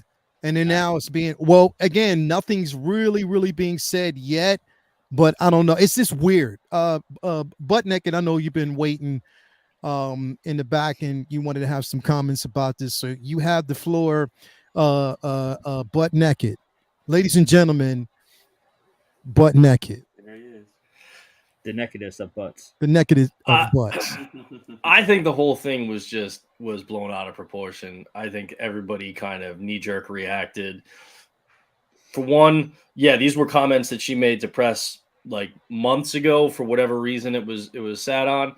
But obviously, she's not talking to anybody about productions and planning and stuff right now because the strikes are going on. She wouldn't. She's in the union. And I think that's also a reason why you don't have somebody like James Gunn or Peter Safran coming out and saying, no, she's wrong. We're not doing, like, it's going through other kind of sources getting out that way, because they're not also then going to create drama that complicates, people's situations when it comes to the SAG and the WGA strikes right now. Honestly, I think what she's talking about was likely way back right after they very first jumped in, because remember, James Gunn was having calls or meetings with Ben Affleck, Henry Cavill, Jason Momoa. Like, they, obviously Ezra had, their own situation, but they were having conversations with them, and they were kicking stuff around, because even he said, I would love to have Ben Affleck come in and direct something in the DCU. And then weeks later, Affleck was like, I appreciate that, but no, I'm not going to do that, because that's not in my, on my radar right now. I love what I did with Zach, and I don't want to come in, and that's his vision. Let him do that. Mm-hmm. I think this was the same thing, because remember also they had, the only thing they said was that they were casting a new Superman, and we didn't know any details about any other characters. They said some things may stick around, some may not. I'm sure they had either a phone call or an in-person meeting with Gal Gadot where they at, some point said, maybe we can talk about doing something together down the road. We don't, we're not sure exactly. Because remember, even those comments with Affleck and stuff and all those meetings, those were before they unveiled their first slate that they were talking about schedule wise and which, movies and stuff. I think this was simply a courtesy kind of meeting about, potentially when we kind of have things lined up, maybe we can talk about developing something. We're not really sure yet whether it was, she just kind of assumed too much on that, or was hopeful, or there's a language barrier, or whatever the case may be. I don't think this was a thing where they promised her they were going to do something and then they reneged. I don't think it was a situation where she had to get authorization to talk about it. She's not under contract with Warner Brothers, right? This was a conversation they had, and then she was talking about it. And actors have talked about that all the time. Like, I'm currently working on this project, and then it never ends up happening, or, so there's plenty of, I think this was just, I don't think there was anything nefarious about this coming out and then being refuted. I think this was just a misunderstanding, bad timing that it came out right now. And James is, again, complicated by the strikes and stuff, and actors not promoting things, because remember, Gal Gadot, now that they've been saying, wait, that's not actually happening, Gal Gadot is not coming out and saying, oh, well, I was fucking promised that it was. This is what they actually, she's not coming out and refuting their refuting of her comments. So I think that's another sign that this is these are old comments, and that she knows that they're not actually doing that stuff now. It's just, it came out at this time, but she can't also go out and start talking about promoting projects with a studio or not because of the strike right now. So I don't think that that's a big deal. It's just me. I think this was, the timing confused people and it was blown out of proportion. Me personally, I'm in the minority, I guess, but I like the way James Gunn handles his interaction with fans, and whether he confirms or debunks things, via social media. We've never had that level of engagement from an executive. And I think if it were in a different situation where, DC was hitting home run after home run, then people would be all for it. I think people are skeptical right now because DC hasn't had that track record, but this is his first run, like we said, in this. So I don't have a problem with him being active. I mean, Christ, he was literally on Instagram earlier this morning like, and tagging writers and artists and talking about variant covers and stuff of books related to characters. Like, he's doing more to drive people to the books than, as much as I like Kevin Feige has ever done. So I'm okay with his interactions on Twitter and Instagram and stuff, and how he's responding to fans. I think people are just looking for stuff to blow out of proportion. I agree that they have not handled it well from day one, Peter Safran and James Gunn, in terms of their messaging and explaining to fans how the new DCU is going to unfold. Because remember that launch video where they unveiled the first part of their slate, they literally said about the Flash, and this is going to be the movie that resets the board for the entire, DCU. And it absolutely fucking did not. There are more questions now than there were before the Flash movie. So I think their messaging has not been good at all when it comes to that, and giving fans a clear sense of where the DCU is going. But I don't think this is an example of that. I think this was just bad timing during a strike where now they can't really, and he doesn't want to throw her under the bus on social media and be like, no, she's full of shit. We never promised her anything. I think this was a miscommunication compounded by the situation that they find themselves in right now, and not being able to be, to be more vocal about it. Would it have been better if they were just upfront and clear with the fans from the jump? Absolutely. Then this wouldn't be a situation right now. It is, unfortunately, but like I said, I don't think this is a big deal. And, for all the outcry that people had over Gal Gadot's, statement coming out, people were pissed. It's like, well, you can't bring her back, but you're not doing this. You're getting rid of this part, but not, it makes no sense to have her in it. And then when it comes out that, no, that's not the case, now people are still pissed now that it's not the case. It's like, you can't win either way. It's like people were pissed because they thought she was back, and now people are pissed because she's not back, So it's just one of those things. I think people just like to be pissed at stuff. And I think this was just bad timing and miscommunication and nothing more. Okay. And I completely understand where you're coming from. And, I agree in aspects of that. I do, but the problem that I have is, bro, even though James Gunn is vocal, I think that, I look at it this way. There's two people, him and Peter Safran. Peter hasn't said shit. Kept his mouth closed. He's not saying too much of anything. He's like the first lady. Basically, what you say? He's like the first lady. Yeah. Kept his mouth closed. Hasn't said nothing. James Gunn, being that he's responding to everybody, that's cool. But I think even though we're saying that it's a knee-jerk reaction with fans, I also think that sometimes it's a knee-jerk reaction with him when he says certain things as a rebuttal. And sometimes you don't really need to. Sometimes it's just like, you know what? Let people think what they want.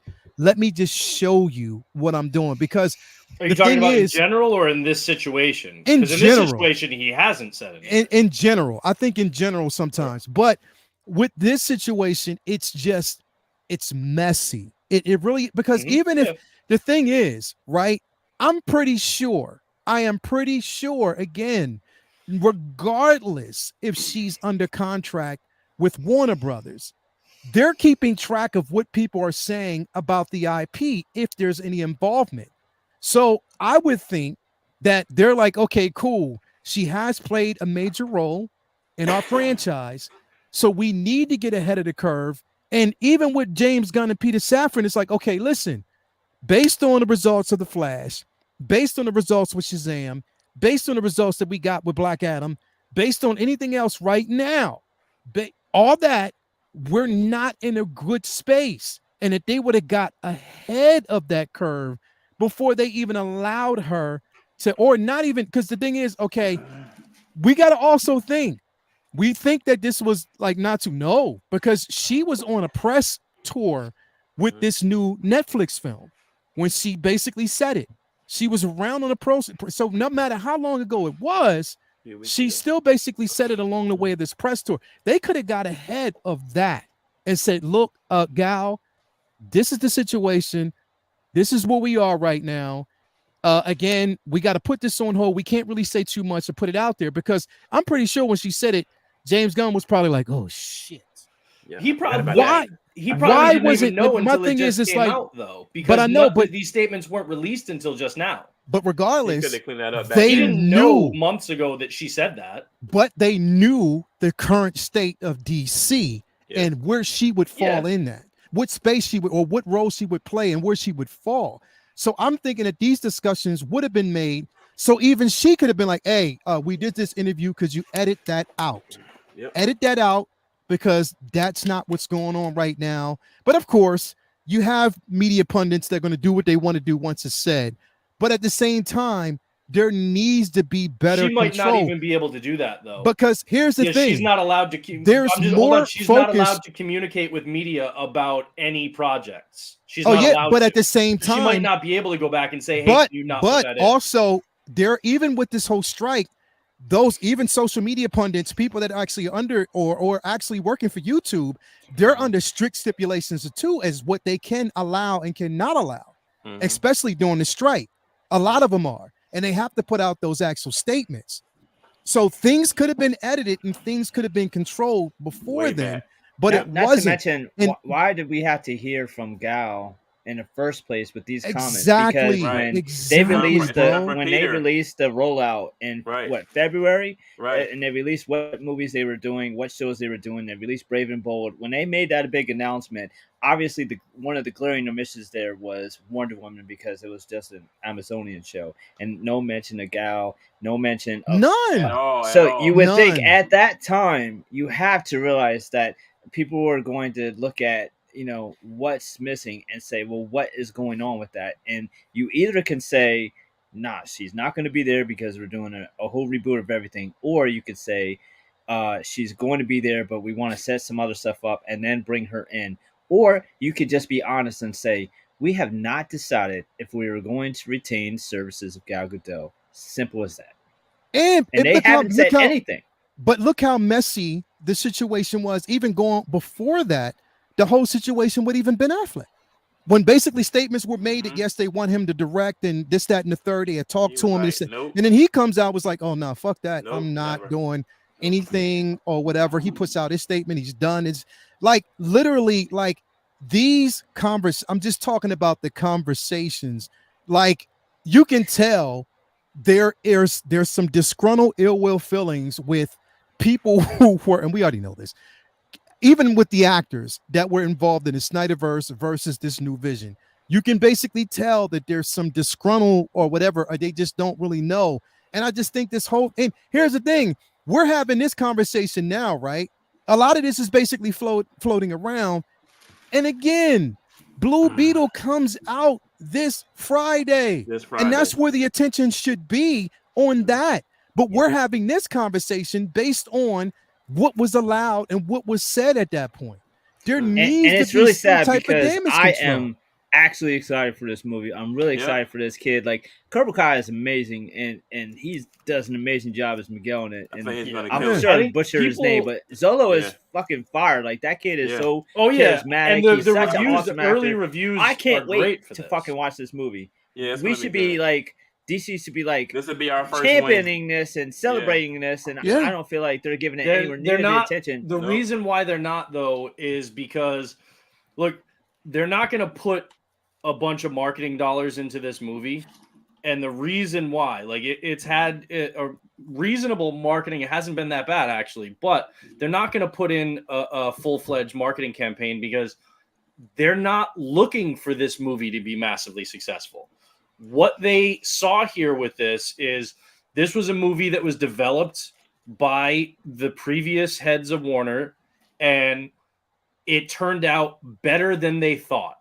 And the new regime comes in and says, this movie is better than they gave it credit for. We're going to promote it to the theaters, not because we think this is going to be a big hit and it's sleeper and everybody's going to be like, oh my God, this was amazing and it's going to make a shit ton of money. All right. It's because originally it was estimated that it was only going to open to 17 million, which is horrible. Now they've bumped it up to about 30, so it's actually improved. But I bet it makes the more thing than is, that. this movie was going to be dumped onto Max, Mhm. HBO Max, Yep. whatever you want to call it. Yep. It was going to be, they weren't going to make any money No. on that movie. No. Now they're going to make about 30 million or more back. They'll So get it. this was a thing where it's like, look, this isn't going to make 400 million. This isn't going to this isn't going to be great. We're putting it in the theaters so we can try and make 30 or 40 million dollars back rather than dumping it on HBO Max where we're going to get zero. Mhm. That's why they're not putting anything more behind this movie, because the more that they have to put into the marketing budget for this movie, the lower their margin is going to be. You could say that for any film, though. That's just No, but this is literally just to grab as much as they can for it without having to put more money into it, rather than get zero for it on HBO Max. If they put another $100 million into marketing this movie, they're going to lose more money. Right now, it's like, let's just bare minimum, but get it in the theaters, make 30, 40 million bucks. This is a dollars and cents kind of thing. This is not being looked at as a way to solidify the DCU moving forward. This is strictly, this was going to make us $0. Let's make 30 million before we move on. It's as simple as that. I'm cheering for it. I hope they. It looks good. I'm excited for it. I'll be there. The masses are not in the same way that other comic book films will get attention. All right. And this is strictly a dollars and cents decision. They realize this movie is better than the old regime gave it credit for. We can at least make some money off this rather than nothing on HBO Max. So we're going to do that. But we're not going to go full tilt marketing campaign on it, because the more we put into it, the less money we're going to get in return. The more money we're going to lose, because they're going to lose money on this movie. There's no doubt about that. We need something to happen, because everybody's been frustrated with DC. So this would be a good time for it to get a win in there. I think it's going to be a good movie, man. It's going to be a good movie, but it's not going to be a financial win for them, and it's not going to be. It's not going to, like Lael said, it's not going to lessen the messiness of the DCU. The DCU, all the news around everything is going to be messy right up until we get Superman Legacy. And then we'll see if that sets the tone for the new universe. But otherwise, everything is going to be messy, because everybody has their opinions about what should and should not be done. And like I said before, people were mad when Gal Gadot was back, and now people are mad when she's not back. It's like what Vinny just said. It's not my movie, so fuck it. Let it die in the theater. Like, it's fucking petty. That's exactly what it is. That's a business decision. It makes perfect sense. You can make zero money, or you can make $30 million. It's not going to be a pillar of your movies moving forward.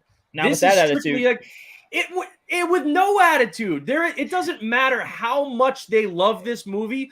This movie is never going to be a box office success. It may be a really good movie. You always get on us for being negative. That's so negative. You haven't seen it yet. How can you judge it without seeing it? This is I'm saying it's going to be a good movie, but you cannot tell me with any level of common sense that this is going to be a Guardians of the Galaxy. Movie. Yeah, no, you couldn't. You could have said, you could have said that is completely asinine. That you can't say that. No, Guardians of the Galaxy was D level at best. And you had somebody come in and treated it the right way from the beginning. How do you know they're not treating Blue Beetle the right way? I'm not talking about the people who are making the movie. I'm talking about the people who financed and greenlit the movie. Right. And their plan from the get-go was to dump it on HBO Max. Right. You can't just turn that around. This was never a movie that was going to be a financial success in the box office. That's sad and that's pathetic. In my opinion. It's true. It's fact. It was never going to be a box office success. Not with that attitude, man. So let me ask you, have faith in your project. With any attitude, it was never going to do the numbers that Wonder Woman or Guardians or any of those. It was never going to do that. Why? So let me ask a question. All right. So again, none of us have actually seen this film. We're going off of word of mouth. All right. Now, here's the thing, because there's always been a bait and switch situation. A lot of people, when early on, were talking about the reviews for The Flash. That was good. It's incredible. It's the best movie I've ever seen. Best movie I've ever seen. The best comic book film Flash, I have ever Tom fucking Cruise seen, loved it. right? I went to Tom go Cruise see the loved it. movie, and it was good. But was it the best comic book film I have ever seen? No. Fuck no. Because I'm going to tell you like this, and y'all can quote me on this. I like the film, but in my opinion, was it better cinematically than the Eternals? Fuck no. In my opinion. That's just my opinion. Fuck no. It wasn't. But I appreciate the attempt.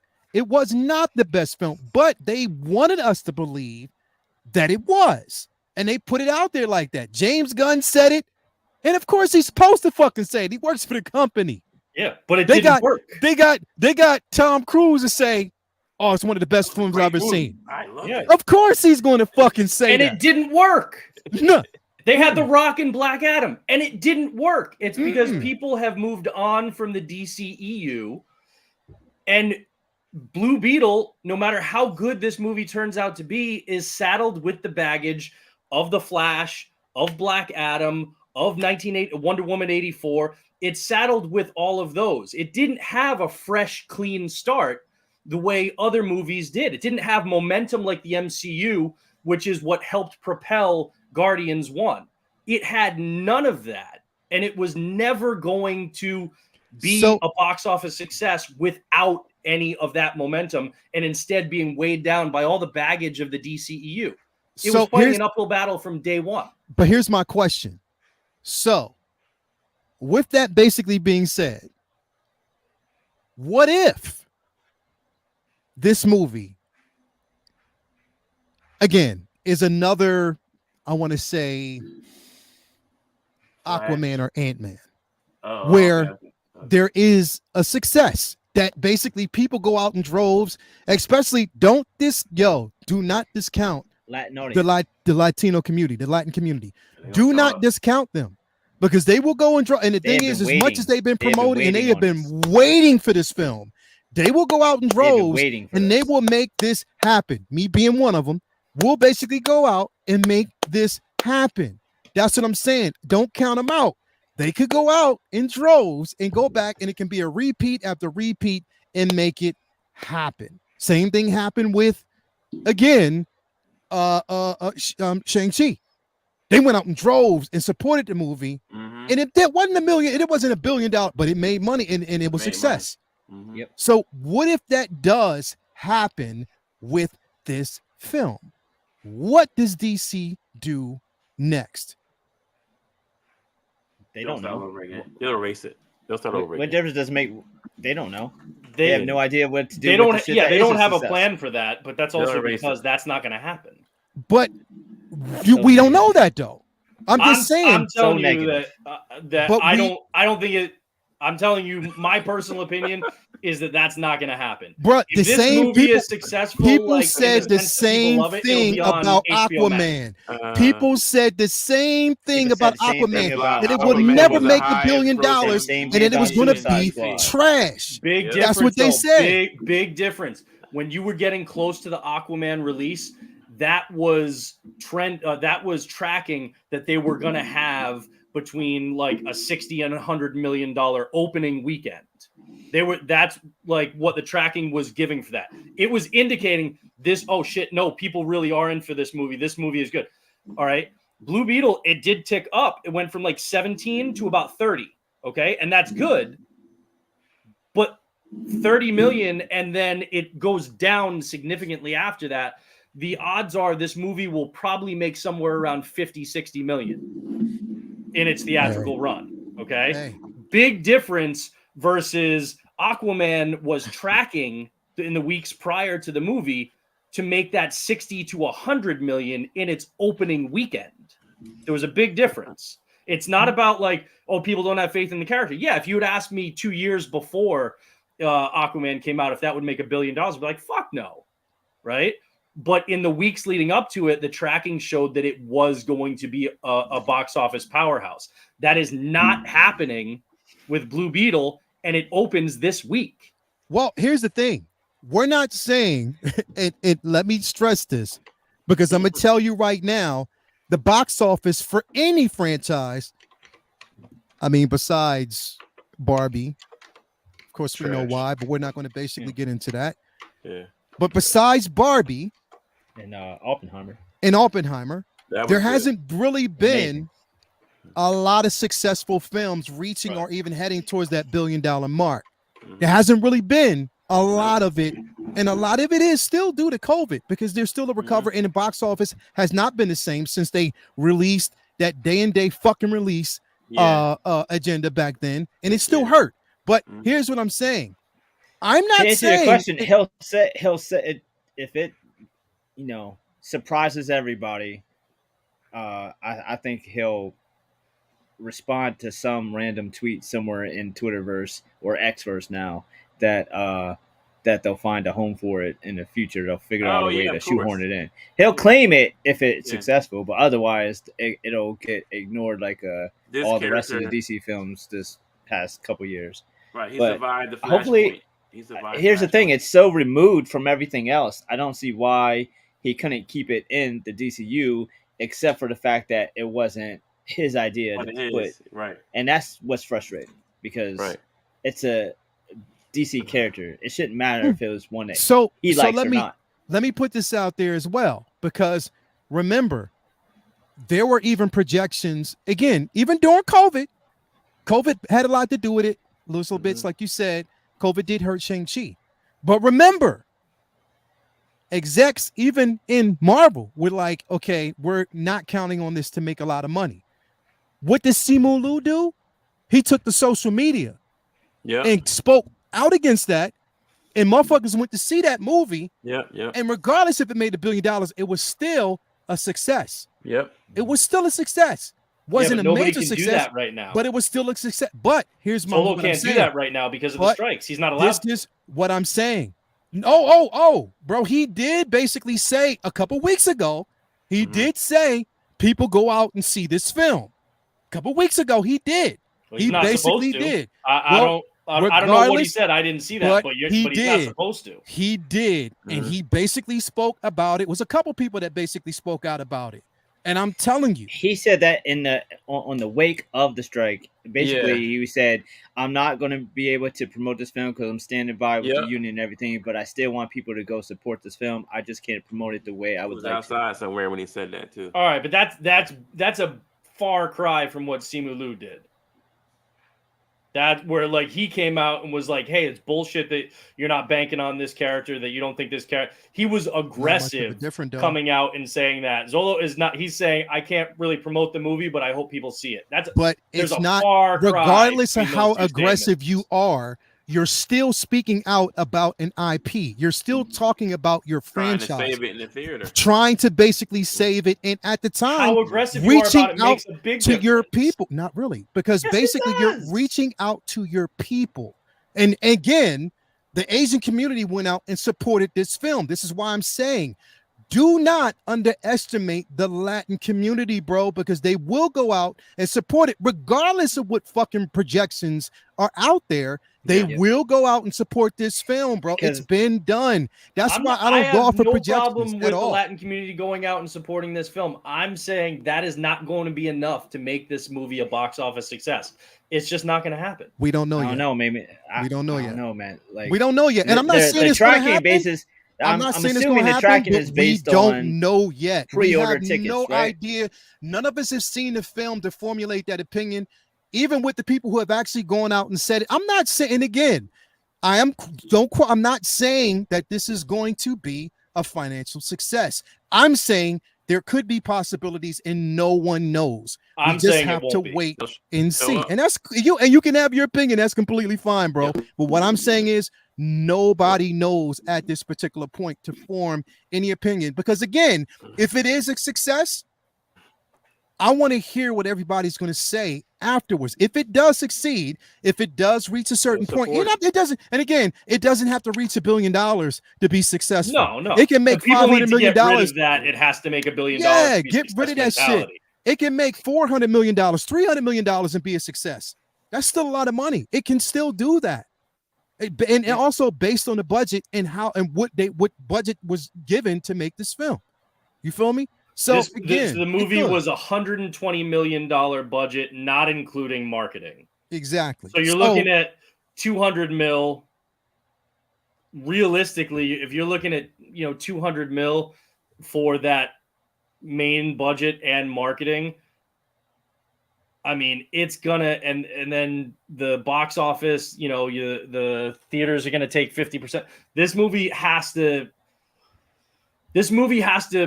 make over 400, maybe even 500 million for it to break even, to become profitable for DC. It has to surpass Black Adam. It has to surpass The Flash. Like, you know what? Look, I'm hopeful that I think the movie looks like it's going to be really good. I really, really do. I'm not shitting on the quality of this film. Yeah. But I'm saying in the current climate with a 45 day window and the fact that it will be on HBO Max very soon, and the price of tickets and all of that stuff that we've talked about in recent weeks, tell me that this movie is going to beat Black Adam or The Flash. Tell me that this movie is going to make 400 million or more, when I think like the last 7 movies in the DCU or DCEU have not crossed 400 million. So let me ask you a question. So you don't think it could beat The Flash? I don't know what the current box office for The Flash is. Not that I good. think that's lower than Black Adam, but I don't think it's going to beat Black Adam. This kid is a good Flash actor. made like $87. This kid is a good actor. He's great on Cobra Kai. He is not going to bring in the Rock numbers. He's not. Oh no, we're not, and I'm not even expecting. But and hold up though. That shouldn't but be even The Rock couldn't even bring in the Rock numbers on that movie. Well, I'm calling the 400 million or just under that the Rock's current numbers for like the DCEU. That's what I mean. Oh. That's what the Rock movie. That's what the Black Adam movie brought in. I don't see Blue Beetle making as much or more than a Black Adam movie led by The Rock. I can't see a world where that happens. And I bet you, I haven't seen it, but like from what I'm hearing, I think that this movie might be better than Black Adam, quality wise. And we'll see if I feel that way after I see it. I'm expecting that I'm going to enjoy this movie more. As long as they don't have an annoying ass kid floating around in that fucking film, I'm all for it. Yeah, seriously. If they have a little annoying ass kid with a cape on a skateboard, I'm out. But that's the thing. This movie could be way better than Black Adam and not make as much money. I think that while Shazam 2 wasn't as good as Shazam 1, I enjoyed it more than The Flash, and it made it made piss in the theater. So it's not about the quality of the movie. It's about what the studio's expectations are, what they're willing to do with it. I don't see this being a financial success, and it's just going to fall by the wayside. I don't. Here's the thing, bro. Like, I think with most comic book IPs right now, is just what, and it's what's crazy is that honestly, lately, what affects the DCU also affects the MCU. It does. Because people aren't really that confident in IPs anymore right now. Because again, you have us who know the difference between Marvel and DC, but then you have the casual movie fans who are just like, man, all the comic book movies suck lately. Then they equate the DC with the Marvel, and then they don't go to see the Marvel stuff in the theaters too. So it can definitely happen. The better both sides do, like the better one side does, the other one does better, right? And lately, like for the first chunk, Marvel was really carrying all the weight, and DC not so much. And that hurts. And they they win together and they lose together. Definitely. Which kind of, I think, Brendan, we should go into like the next conversation here. What'd you say? Those times. You seeing those times? Yeah, I'm gonna definitely support this film, bro. I definitely want to do that. I'm gonna go see it twice, man. Yeah, I'm going to see it this week too. Absolutely. I just, I'm tempering my expectations, not in terms of quality, but in terms of the outcome for its performance in the theater.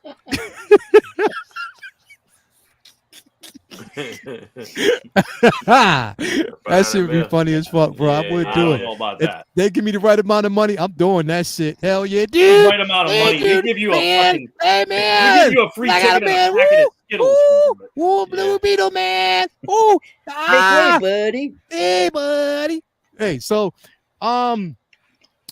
we're talking about the MCU and the latest that's going on, with the, again, the restructure and stuff like that. I'm sorry to say this, and the thing is, as much as I am anticipating the Monica Rambeau character, in the Marvels, I don't have much confidence. I was talking about talking to Toya, and Toya was the same way. She just doesn't have much confidence in this film. Nope. Confidence in its quality or in its performance in the box office? Well, the quality. Okay. More so quality, because of the current scenario and what's going on in the MCU right now, bro. Like, there's a lot. There's a lot to be desired. There's a lot that, again, they fumbled over. Bernie, you brought this up to me, and this is part of the actual story, or the thumbnail, which is this seven things that the MC can do, to sort of like change the structure or make the MC. So it's the seven things that would re-energize the MCU. So that's definitely what it is. And I'm gonna bring this up because you got this article from what was that? From Screen Rant. From Screen Rant, right? And they rightfully used a shot of Daredevil because right. So we got, I'm gonna put it in here. I'm gonna bring it up real quick in just a second. It was basically from Screen Rant, and we're gonna talk about this because, again, there's a lot in this piece that is to think about. I want to see what you guys sort of think about this whole scenario, this whole thing, and if it's true, if you agree with it, because something needs to be done. Honestly, something needs to be done in the MCU to kind of reboot. I mean, they're not going through the same situation as the DCU, but they have their fair share of problems. They're not without problems. They're not without trouble in paradise. Exactly. They're not without that. You know what I mean? So I want to know what you guys actually think about this as I bring this up. And Brendan, I'm gonna start with you on this one because, again, you were the one that kind of sent this to me, and I thought it was interesting. Now, this was actually something brought in by Screen Rant, which is the 7 things that would re-energize the MCU. And the one that was really, really interesting out there, of course, number one, slow down releases to refine script and VX issues. That's the number one, is the one that sticks out, but that's the one that we hear a lot. You know what I mean? We hear that basically a lot. And which even with number 2 here, which is another Winter Soldier level MCU wide plot twist. So I had said, I posted in my stories too. I agree with all of these except number 2. And it's not that. And the thing is, Winter Soldier is probably that's the best one. It's probably my favorite MCU movie. But that's the problem, is that they're comparing every film to this, right? But so when they say another Winter Soldier level MCU wide plot twist, like SHIELD actually being taken over by Hydra, you can't. My worry with something like that is if it's organic and you've got a good idea for one, awesome. But if you're just like, we need another Winter Soldier level twist, then they're going to force something in that doesn't really work. And so that all the other things I think are things they can do immediately. But that's the one that, if done well, then yes, it can pay off, but you can't just do it just for the sake of having a twist for shock value. And that was my concern with number 2. It's not that I 100% disagree with it. I don't like the way it's framed here because I feel like they're just like, we need another big twist. Yeah. No, you need a big twist if you have a good one. if you don't have a good one, don't try and force something because it's going to suck. So slow down releases to refine the scripts and the VFX issues. Absolutely. It was also good that Marvel's small but important VFX workforce, they all voted to unionize recently. So that's good. They use a lot of subcontractors for VFX. So it's not like the, a perfect fix, but it gets the ball rolling. So that's good. MCU movies and shows need faster follow-up. Absolutely. We've seen characters introduced and then go a year, 2 years, whatever. Like the fact that we haven't seen Shang-Chi back, after a successful movie like that, we haven't seen him back. The fact that, we haven't seen, you get Kate Bishop in Hawkeye and then, okay, well, what are we doing with her? With that character next, yeah. Moon Knight, we get a season 1. Cool. All right. We have no idea when there might be a season 2 or when he might show up in a movie. You hear Blade's voice at the end of Eternals. Haven't hidden her hair of him since, right? So they need to stop introducing things that then we just go a ridiculously long time without seeing. It's a little bit better in the case of like whether, the movie turns out well, people have misgivings, but at least we're seeing Ms. Marvel fairly soon in comparison to a lot of others on the big screen after her show. Okay. Now, yeah, we'll see how the movie turns out, but that faster follow-up definitely needs to happen. Explore more grounded MCU stories. We've been talking about wanting to see more street level for a while. I think we're starting to get that, obviously, with the Hawkeye TV show, with Daredevil, and bringing in Vincent D'Onofrio too, and John Bernthal. Hopefully, Spider-Man is going to be more grounded in his next appearance. Moon Knight wasn't necessarily grounded in the same sense as street level with those guys, but it was isolated from the rest of the MCU. And, I'm hoping that we see the next time we see Moon Knight, he's in New York. We've got like maybe the Midnight Mission. We've got, something like that where it gets to the core of that character. So they definitely need to do more stuff like that, tell really good grounded stories that don't always have the stakes being we have to save the timeline or we have to save the multiverse or something like that. Let it just be a personal story. Move past reintroducing the multiverse. I agree, because it feels like why are we supposed to care about the multiverse? We keep thinking, all right, this movie is going to explain why. This show is going to explain why the multiverse is important. And at the end of the day, we're still like, all right, maybe incursions at some point. Like, what the fuck, So they haven't done a good job of defining the multiverse. We just get snippets in Loki. We get snippets in Multiverse of Madness. We get snippets in WandaVision. We get all these. And after all of this time that's supposed to have been building it up, we're all just kind of like, well, what the fuck is the point of the multiverse right now? So, move away from that. Keep experimenting with narrative structures. Absolutely. When people first saw WandaVision, they loved that style. It was different. It was something that you hadn't seen before. Okay. So stuff like that. Absolutely. Get, the Daredevil show. We're going to do 18 episodes, but we're going to have maybe 3 and 4 episode arcs, like good stories, like you have arcs in a comic. The series is ongoing, but you've got this story takes 3 issues. This story takes 4 issues. This is a one shot, stuff like that. The one shots they did for Werewolf by Night, perfect. Like that was, most people that I know that saw that absolutely fucking loved that. Okay, the Guardians holiday special, people dug that. So mix up the formats more. Absolutely. And then what was the last one? So define its new leads.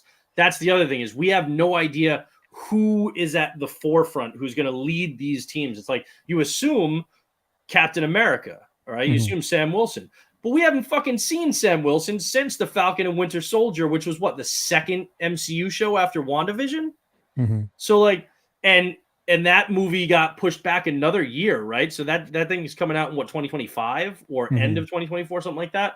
So we're going a ridiculously long time without him appearing in any other movies or TV shows. And it's like, is Cap the leader? Because we don't have Iron Man. We don't have Steve Rogers. Is Sam Wilson that leader? Right? Like, is Doctor Strange is even? I'm not, actually an Avenger. It's like, who is leading the team, and then who else is filling the team out?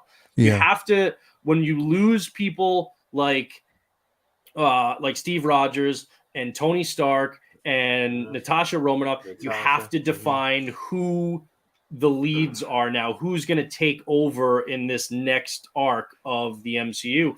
And they have not done that. They've introduced random characters that many of whom were really cool, but they haven't set any kind of structure. So define the new leads, because if they don't succeed in this MCU, it's not because the characters suck. It's because you haven't positioned them to succeed in these movies and these TV shows. Yeah. So like I said, I agreed wholeheartedly with everything that Screen Rant said here, except the caveat of the Winter Soldier twist, where it's like, if you've got a really good one, then do it. But don't just say, shit, let's think of a really cool twist that's just going to shock people and fuck everybody up. Because if it's not organic, if you don't have the idea first, and then you're like, oh man, that's going to fuck with people, then it's going to fall flat. So, and they haven't. And the thing is, it's like, don't expect, the expectation is not to recreate something that's already been done, or you're not going to get that same magic, because you got to also look at it from a director's standpoint. They, even when creating it, probably didn't know what the response was going to be. You know what I mean? Yeah, and the response was excellent. So again, don't expect, like, again, I always say this, bro, like, letting go of the past, because you can't expect to see that same magic again. Like, it's just like the first hit, you're not going to experience that same thing again. You got to let it go and just move forward with a different set of eyes, hoping for the best. With the MCU right now, again, I honestly believe, and before we were getting, and before Disney Plus hit majorly, before we actually got that and we started seeing a lot of these shows, I honestly believe that, the MCU was in a comfortable space, because again, we were just waiting for the next film. Everything that we wanted to know about what was going to happen was on film. And the thing is, more of the focus was on that. It was better writing, because all the writing was directed towards films. Now you're basically spreading writers between the cinematic universe and these streaming properties. Now, I'm not saying that it can't be done. I just think that it's more of a strain, and we're seeing those effects now. And this is what we're actually getting. You know what was good though before Disney Plus, man? We had Punisher and Daredevil on Netflix. That was a good space for everybody to be waiting for the next movie hit. But they weren't connected. They just, because those weren't really connected, and they were telling their own story, it was still good to watch. But they didn't have, like, they weren't thinking, all right, we need breathing room and we need something in between other things. It was like Netflix, well, we're doing our own TV thing. Exactly. That was they still have to think about how it works with the rest of. But I mean, look, I would be fine if they did, hey, we're gonna go 2 movies and 1 Disney Plus series, or 2 movies and 2 Disney Plus series a year. Just, limit it to that and focus on those. Make the episodes longer, make the, whatever, something like that. I would be happier with that, unless they can figure out a way to keep the volume up, but also keep them cohesive and tell really good stories. If they can figure out a way to do that, look, I'll take 4 movies a year. I'll take a couple, You know what? But if you can't figure out a way to do that, scale back and just tell pointed stories until you figure out the formula for increasing that volume. They definitely lost me again. They lost my confidence with Secret Invasions, because that hurt. Oh yeah, that last episode hurt, bro. That was a heartbreak. Oh yeah, definitely. But it was a good, at least in my opinion. Everybody has their own. It was a good series up until that finale. Last episode, the finale was trash, and I feel like it was just a lazy. Obviously, not that like She-Hulk was like great up until that final episode, but it felt like that too, where She-Hulk they're like fell apart. They didn't finish, even though it wasn't good. They didn't finish the story. They were just like, oh, we're going to break the fourth wall, and then that's just going to be the resolution. Then we're going to go back in, and everything's going to be tied up. But they didn't actually finish any of the story that they were telling within the show. And then this was just like, okay, well, now we've got to wrap it up in this final episode, and we're going to have Nick Fury go off into the sunset or spaceship light or whatever. But they didn't have a real way to wrap the show up that made sense. Well, I like how what? 1 and 3. Go ahead, Jason. No, my bad. But number 4 to me, I think is the most important. They need to explore that those grounded characters like fucking Luke Cage, Daredevil, Punisher, Spider-Man, those guys that are on the ground, Misty Knight. I think if they go with those, they can have those core stories and deeper stories that are closer to people that like the everyday people. You know what I'm saying? Even though they're all heroes or whatever, with their own little unique gifts and powers. But I think if they worked on number 4, that ground game, man, would be off the. Oh my god! I can't wait to see their iteration of Luke Cage and their iteration of Punisher, and working with Spider-Man or working with Daredevil. Man, that's gonna be big. Yeah. So I think we got a $5 super. Number 1. Yeah, definitely. We got a $5 super chat by Joshua Lopez.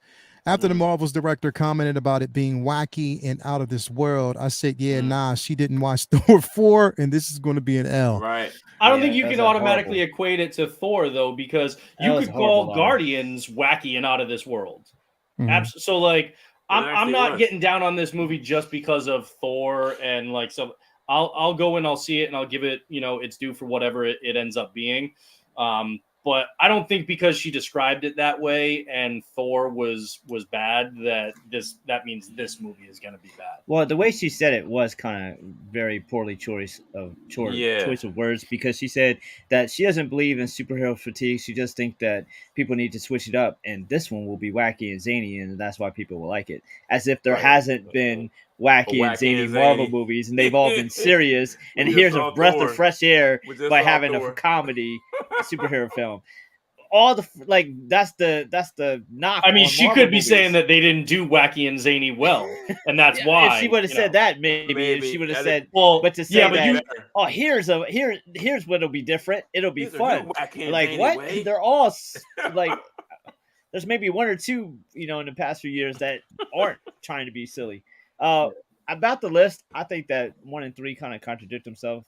I mean, like Brendan, you were saying, like they're introducing so many characters and then we don't see a follow up to know what's going on with them, and I think that bothers a lot of people. It doesn't bother me, even though it is a little bit frustrating, but it's not really realistic to kind of like resolve that without taking away from the quality. So I feel like the quality is the issue, not the quantity. And that's what's been so frustrating to me, hearing all these execs talking about Marvel superhero fatigue and there's too many projects coming out. That's like saying there's too many comic books coming out because you read a bad one. It's like, I don't think that you got Moon Knight and Daredevil and She-Hulk and Secret Invasion and like any one of them are bad because of the other comics. I mean, other comic book shows. I think they're bad because they were bad or good because they were good. And I think that I really like the idea, the formula that they're giving us stuff that maybe girls like more. They're giving us stuff that maybe older comic book fans like more, like Moon Knight. They're giving us stuff that maybe the Asian market likes more, like Shang-Chi. They're giving us stuff that maybe,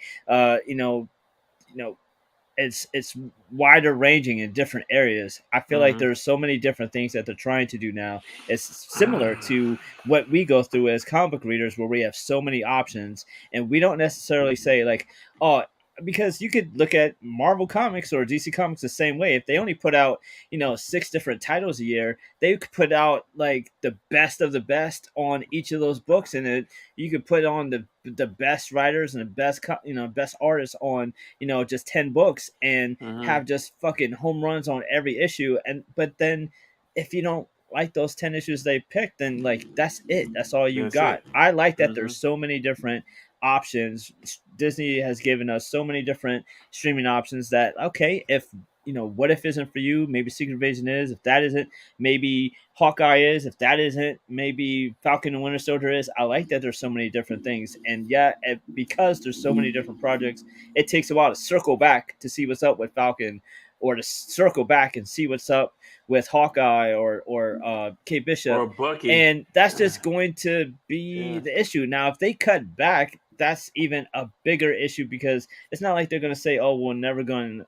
Address these characters or issues again. It'll just be so much longer until we get to them.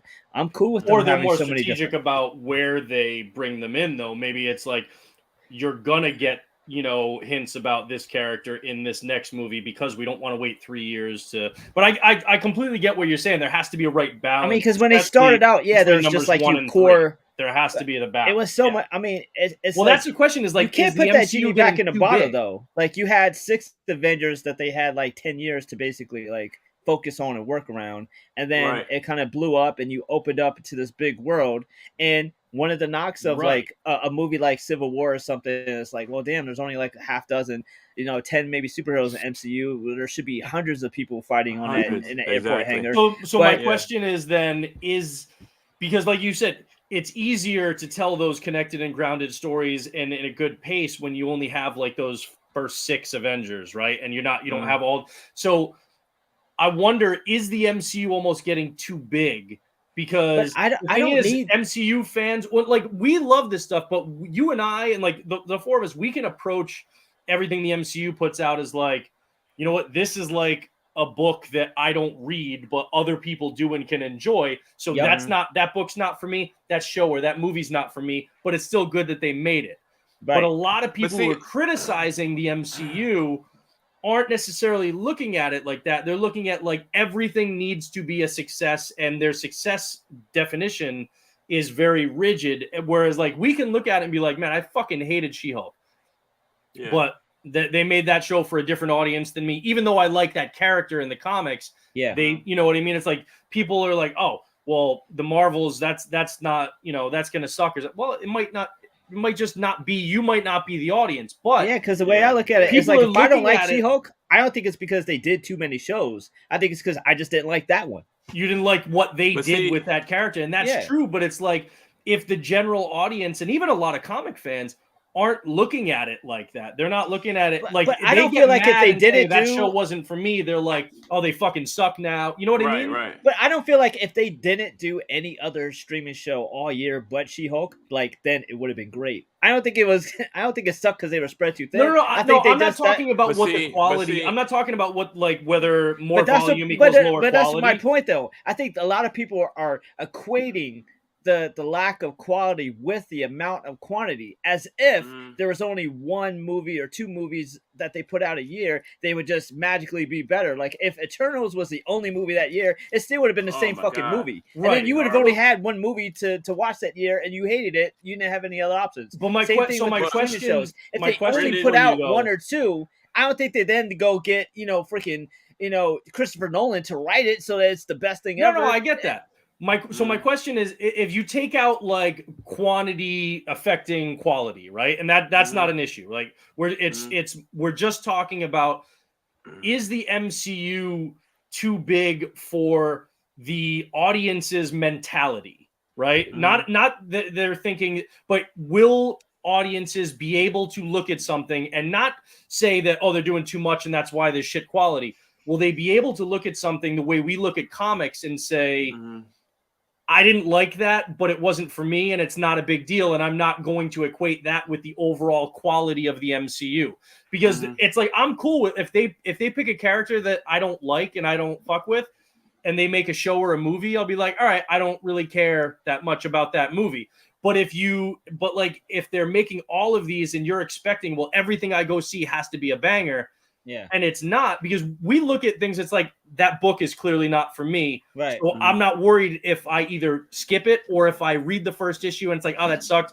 It's not for me. You know what I mean? It doesn't make sense. Can the audience take that mentality? What doesn't make sense is when you have Feige and Iger saying that there's like a fatigue. Why the fuck is your heads blaming their own company when you got Fantastic Four and X-Men on No, the I agree. fucking way. That's the not back my burner. concern. I agree with what you're saying there. I'm taking them out of it, and I'm just saying, given the mentality of the movie going and the Disney Plus watching audience, I don't think. I not think it's not just not the quality. studio's approach Man, to if that. this shit was good, everybody see, be eating it up. It's because I it kinda- hasn't been No, as good. you're not getting the question. I'm not talking about if the number of projects they're doing is affecting the quality. Okay, I'm taking Okay. that completely out of the equation. It does not All right. matter. I'm saying with comic books, the way we approach it is there are hundreds of different titles at Marvel, and I'm not reading every single one because I know some of those aren't for me. You don't So I'm like- not right. going to then say that Marvel sucks because they've got X, Y, and Z that aren't good books for me. All right. Right. Can the audience do that with movies and TV Bro, shows? There's Can the 4 au- no, fucking hold on, hold on, CSI hold on. shows. Can the audience can. say that, okay, there are all these movies and Disney Plus TV shows, and There's I like don't 45 think Law that and they- Orders. They can do it. but you can't compare people watching a procedural on CBS or NBC I'm saying, bro. to watching this. That's what I'm saying. I'm saying that But- I think that the average moviegoer can absolutely handle this vast amount of quantity of shows. It's. I think if the quality was better, there would be so much less blowback and. I agree especially that if you I didn't want have the improved fucking quality, but that's Yeah. I'm not talking about the quality. I'm talking about people I feel like we're going recognizing in circles. that so not every let's book move is on. for them, that not every movie is It's- for them, that not every but it's- show is for Yeah. them. It's So- something that Brendan said earlier. Like people can't handle the you get into. You're breaking up. Is You going in and out, bro. You was making a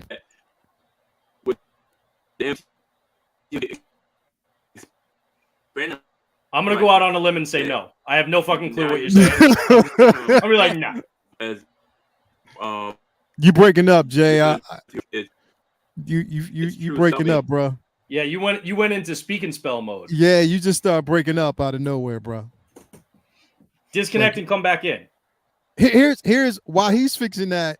This is I hear what everybody's saying, and I see both sides. My biggest issue is not with the quality. I mean the quantity.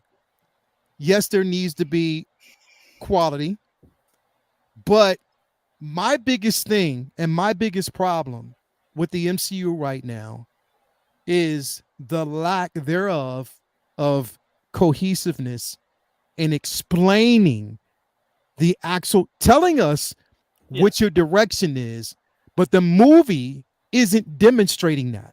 There's no execution at all.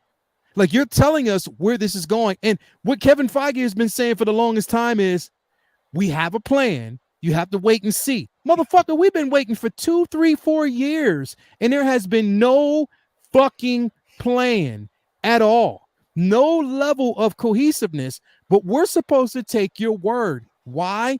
Is because your fucking company, Disney, is fucked up right now.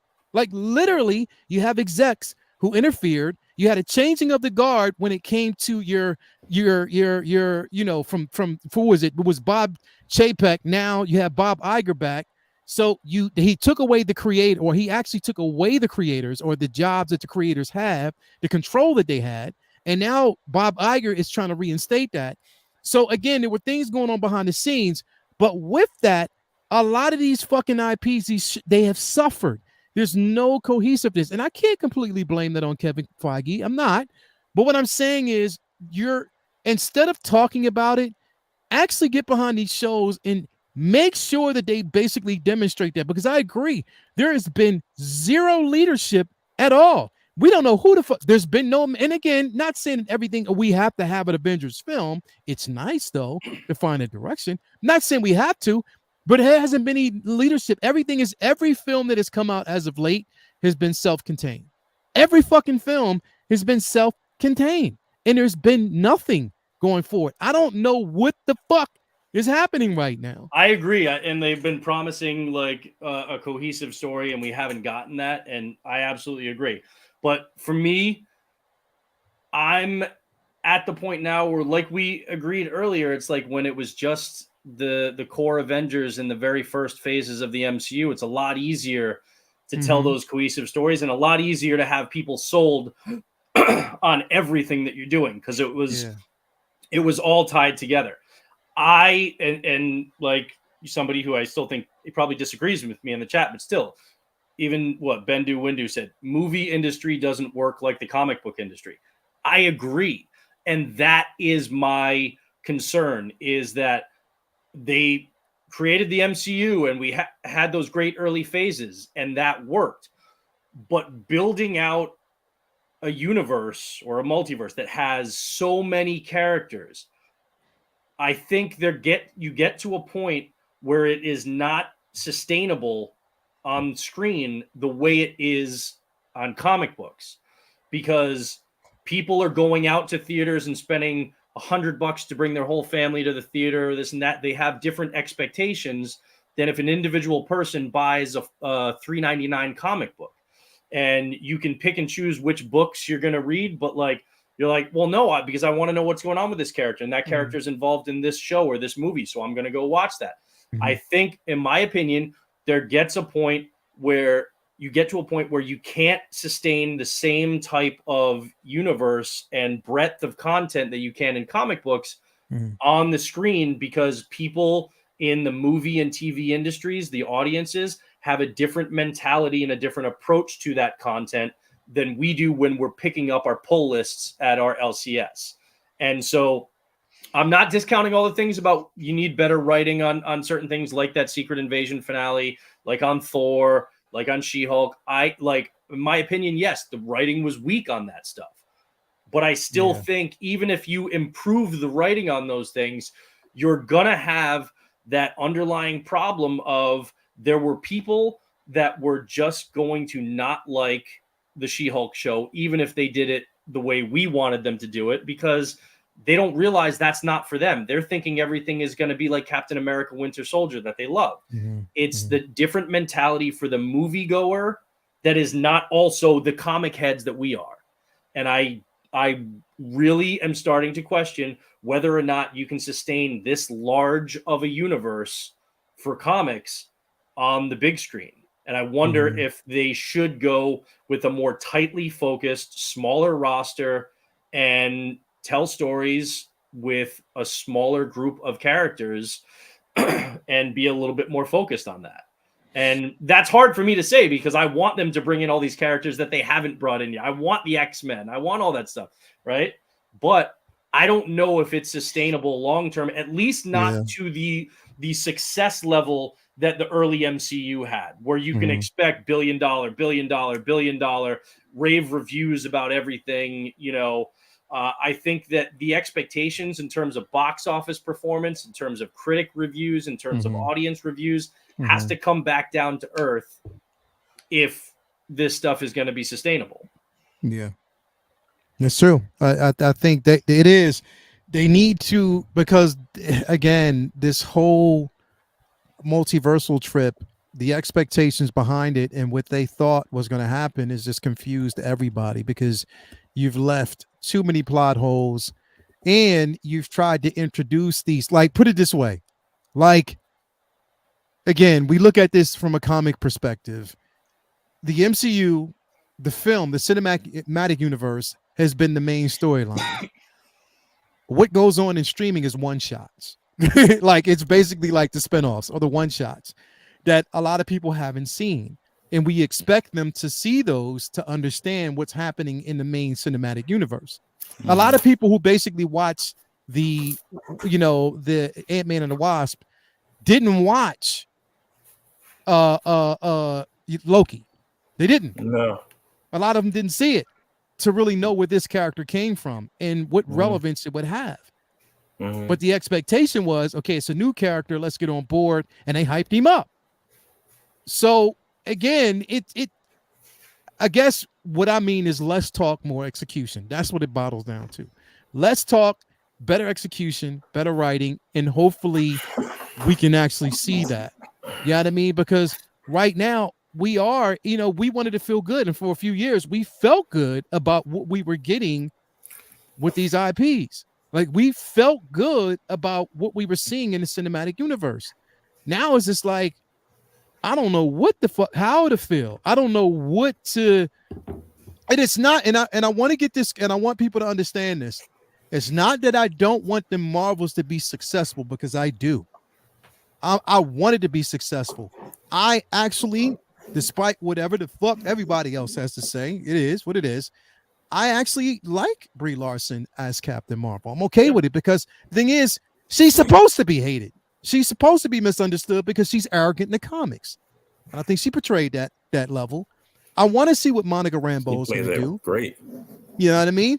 And I want to basically see, I want to see what Miss Marvel's going to basically do. So again, and in the trailer, she's basically been what she was like on the Disney Plus show. Like her vibe, everything is exactly what you got from the Disney Plus show. And I want to see it. I want to see that, and I want it to be successful. Perfect. Asshole. But it's not that my confidence is not. My confidence is with the MCU as a whole. As a whole, that's my confidence in that as a whole is because of what's come before it and the lackluster that we've gotten from this shit. It really just puts a bad taste in my mouth, and I'm like, okay, well, it's whatever. We'll see how it's going to go. I don't have that same oomph with wanting to go to the cinema anymore. And that's, sadly enough, that's how I felt about Guardians of the Galaxy. I wasn't hyped to see that movie in the theater. I'm just being honest. I wasn't. I was not hyped. It was good, but was I hyped to see it in the theater? No. Bro, opening day I was in there by myself. Opening day. That's crazy. And that's how a lot of people feel. They're not hyped to see this shit anymore. They're really not. And it's not, and like everybody's been saying, I don't think it's fatigue. I just think that people are disappointed in what they're seeing. They want better, but it's just like, when will we get it? That's all I'm saying. And again, I do say this by saying also that I'm glad they haven't introduced the Fantastic Four or the X-Men in right now, because it's fucked up. Until they get it right, I don't want to see nothing else. That's just where I'm at. Dingleberry says, the biggest problem, in my opinion, is we are in the multiverse saga. However, too many projects have nothing to do with the multiverse. They can't gain any momentum in the story they are trying to tell. Yeah. I agree. It's what it is. I agree. That's what's Like, going all on, right, man. so let me ask y'all a question. I want to ask y'all this. What other storyline would you have wanted to see beyond the multiverse saga? What other story do you think would have been more lucrative and more interesting than what we're getting right now? In your opinion, if you could think about something, if we had the rights to Hulk at the time, yeah, but we can't. World War Hulk, but we don't have it, so it's what it is. I mean, they could have done Secret Invasion as like on the big screen instead of a TV show, and they could have done that. Yeah, the ending probably would have been better. But in order to do that, though, because if done the way it is right now, the way they've done this, I would have much rather wanted to see what we got in the books. In my opinion, I would much, because the thing is, this was good. Yeah. Oh yeah, definitely. But I just think that the payoff sucked. That's and I was excited about it, but the payoff sucked. So they didn't get that right. Now, I don't know. Like, I'm happy with. Yeah. See, I actually like the idea that they're went with the Multiverse Saga and Kang as a bridge before Secret War and before we get into the Fantastic Four and X-Men stuff. I just am not there with the execution, because I feel like Kang is absolutely a suitable, big bad to bridge that gap. I feel like had he won at the end of Ant-Man, there's a whole nother level of excitement for the universe going forward that would have kind of stifled the negative stuff or the stuff that's irrelevant to the multiverse that's going on. But I feel like it took so much wind out of their sails by the way that film ended. It's like it really hurt the momentum of Kang going forward into, and I feel like they could pick that momentum back up, but it was such a it was such a fucked up way to end that movie going into a multiverse saga. It's like if when Thanos showed up in Guardians of the Galaxy, like Ronan like beat him up, and then like later Thanos won, but like no, you had Thanos come in there, I'll bathe the I'll bathe the galaxy with your blood, like that. You wanted him to look strong, and then have the payoff be them finally win, and they didn't want to replicate what they did with Thanos. Well, like there's things called a formula for a reason. Like you don't always want to do it the exact same way, but you want to build him up as incredibly threatening to the whole universe. You don't want to see him being beaten by ants and then tell everybody stay tuned for the Avengers movie where they all are going to somehow lose to him.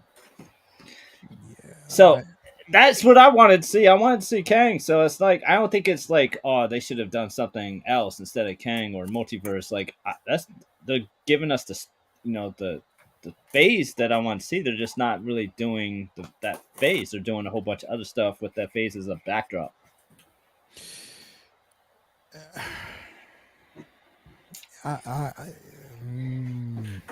So all the other big stories, they're nowhere near in a position to do. Just like Secret Invasion, like they don't have everybody. They don't have the roster to have done Secret Invasion like it was in the comics.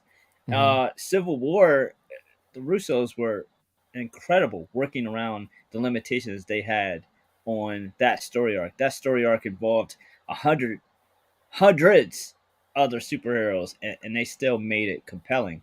I wouldn't have wanted, like, I'm nervous leading into Secret War, which is another story that's so grandiose, involves so many superheroes, involves cosmic beings. Like, I don't know if I'm super confident in them figuring out how to introduce Beyonder when they're tripping over themselves introducing Kang. You know what? Because I was thinking about this the other day, because I watched Spider-Man No Way Home. And in one aspect, one thing that I don't understand why Sony and Marvel or the MCU hadn't agreed on this is why, number one, we don't have a definitive, and just hear me out on this, why we don't have a definitive Norman Osborn yet. And the reason why I say that is because, number one, and this is why I'm not really hooked on the Kane saga yet, and I'll tell you why, because we can get there. But I would have wanted to basically see, okay, you're centering everything around Peter Parker, Spider-Man. We know that's where they're going. Norman. And Norman, introduce a really, really solid Norman, right? Then, if you knew that you were going into Secret Invasions, dedicate something like that and bring Norman into that. I would have much rather have seen, okay, now, especially with Van Tessa here, seen us go the route of a Dark Avengers into a Siege, and then after that, we can go into like something like that, because you're riding off of the momentum of what you're actually getting with, Spider-Man No Way Home, and with that franchise. Go into something like that, because we needed to have a solid Norman Osborn, and we don't yet at all. They weren't going to do that because they would have been beholden to Sony. They weren't going to do that because they'd have to get Sony's permission, and they want Spider-Man in there. Yeah, but like they could have moved on without Spider-Man after like telling his stories, but they couldn't set up Norman Osborn to be the big bad for the MCU, or at least a core component that was involved in other movies, and then not work out a future agreement with Sony. Like, I completely understand what you're saying. I'm saying that was the reason.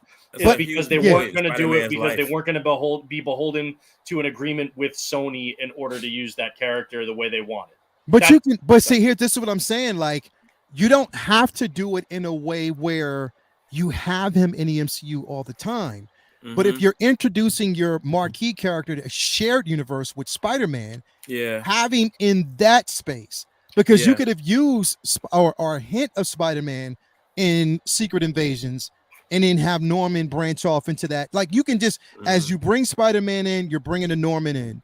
I'm just saying that something like that could work, even though they don't want to be, but right now you can almost say that they are beholding to Sony because they have to work with them for Spider-Man. So they don't have a choice either way right now. Yeah, but something like Dark Reign was definitely, Norman Osborn was central to that outside of Spider-Man too. That's what I'm thinking. I get what you're saying. I just think the big hang up was they didn't want to have their central or one of their central villains be tied to their getting along with Sony. True, I think that was whether that's good or not. I just think that was the reason behind it. Yeah, but what I'm saying is, so you've brought in Ventessa, you have her there already. Yeah, yep. We know that her and Norman were working together. Yep. So you can still basically bring Norman in, but then actually have him in the Sonyverse, but still, coercing with Ventessa in the MCU. But how did they make up that time? Well, they haven't had any film that does that. No, Right. but no, they haven't. But I'm time. saying if they would have followed that formula starting with No Way Home, going forward, and then riding off of, again, because you brought her in, you brought the character in with Black Widow, right? So have that where it kind of just branches off. And again, I think this they is didn't why do that in No Way Home because they didn't want to rush bringing in the Goblin after he had already been a part of both of their previous Sony. But like they wanted to do something different, and the Vulture was completely different than anything they had done before. We hadn't seen Mysterio.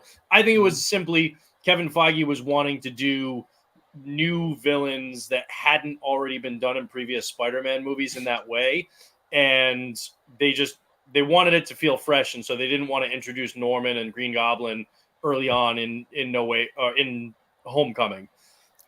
And at that point, then the balls roll. Like I get what you're saying. I just think these are the reasons why they. I get it. I'm just saying that it would have been a less convoluted situation than the multiverse.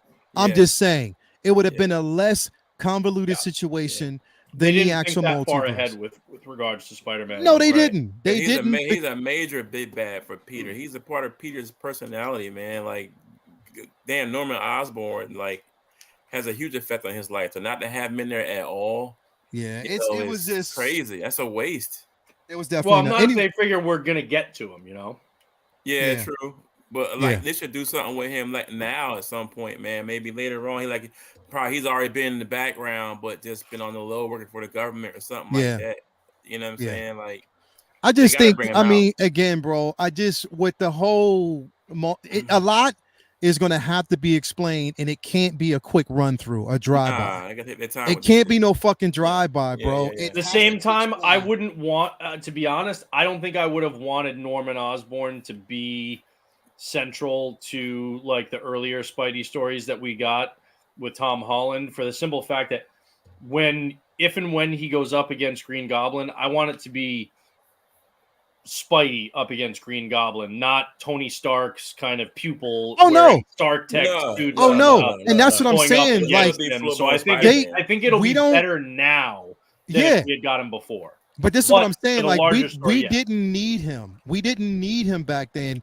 But I'm saying, since you've introduced that character in No Way Home, my thing is now, okay, going forward, what are the plans? Even again with the rumored Tom Holland, signing his new contract and going forward, rumored, because again, nothing has been set in stone yet. We don't know about it, but we know it'll happen. We just don't know the details. But going forward, where are we going to go with this? Because the thing is, you can't. I understand what bringing new characters in. I definitely understand that. But even, you still have to have a hint of Norman there, because he is a very important character to Spidey.